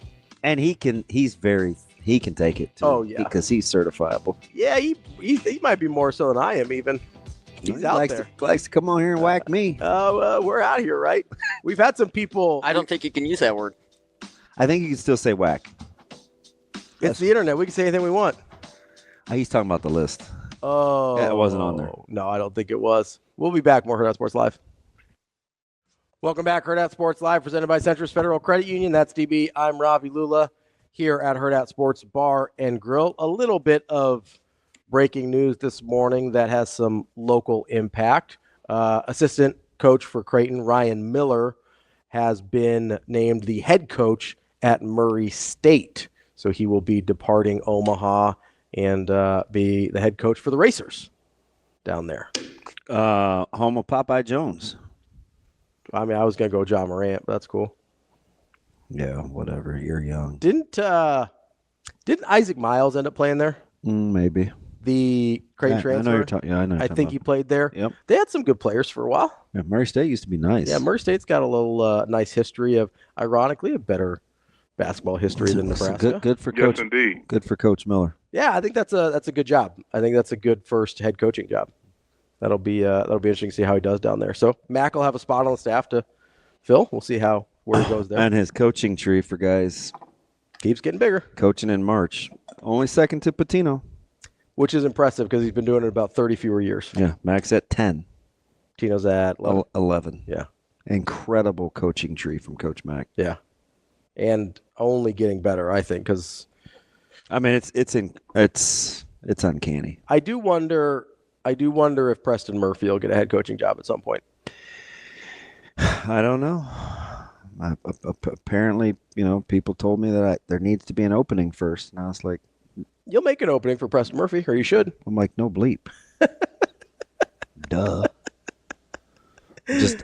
Somebody asked me a solution for what would work. That was my solution. There wasn't really an opening at offensive coordinator, and rules like, hey, Dana Holgerson, you're hired. It's weird how that happens. You make the opening for the right guy. That's how it works. That's how people operate. I'm just simply saying, if you wanted to go make a run at him, you could. I don't think most of these guys aren't applying for jobs on LinkedIn. I think that's the point. Okay. What's the other one that I can't ever figure out? Indeed. Yeah. Yeah. Just out here, it's assistant basketball coaching jobs. Like, that's not really how it's working. I got a guy. Yeah, you're not like, has Nebraska posted anything lately? No, that's not really how the job market works. Are you ready for 10 a.m. basketball? I'm always ready. It's Bowling Green. I don't know how ready you're going to be for that. Yeah, I mean, I'm probably not going to be super dialed into the Bowling Green and Akron for the Zips. It's all right. You get to see, so you'll get to see a team that I like. Who's that? In one of my lock it ups. Who's that? Who we like today? We like Ohio. Ohio. The Bobcats? Landing 2.5. The Sharif Mitchell, Mr. Hunter-led Ohio Bobcats. What are you looking at over there with? Thank you, DB. Bated breath. I need to call him back. He sent me a message yesterday. I thought you might go with the Fighting Frank Soliches over there with Ohio Bobcats. It's basketball season. Still. So I went with Sharif. Fair. Mitchell. Yeah. Landed 2.5. Yep, give me all of the Bobcats. Ohio State plus 2.5. Anybody else? I loved it when it came out. Okay.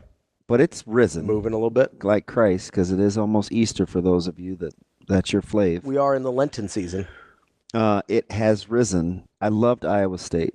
I liked it at 1.5. I liked it at 2. I liked it at 2.5. It is now at 3.5. Like a little bit less? Well, I mean, I get the injuries, but I think the line was right. At 1.5? I think the line was right. I'd play it up to 2.5. Up to 2.5? Yep. I'd play it up Let's to 2.5. see what old Kenneth Pomeroy has. What's Kenneth have it at? Because a lot of times when you have that much line movement, there is a gap. He's got it right at 3. Yeah, that's. Or excuse me, 4. I can't count. He's got it at 4. Let's go. I like Iowa State. He's got Iowa State. I didn't want to go against B. Edwards, but I like Iowa State. Yeah. Yeah. I get that they're banged up. Apparently the public does as well. Getting that money in. Or it could be Sharps. Could be Sharps. It is, because right now it's only about 33%. Oh, okay. Yeah, so it must be Sharp money. Yeah. Moving that line. So you're on the right side of that one, I think. We'll see. I think so. Especially considering that's one where the line feels stinky because of the previous result with BYU and Iowa State. So you have to think, hey, there's something else going on here. And I'll give you one more if you're looking for an underdog winner. Always. You got to give TK as underdog winner. I like Indiana. Ooh. And it's early.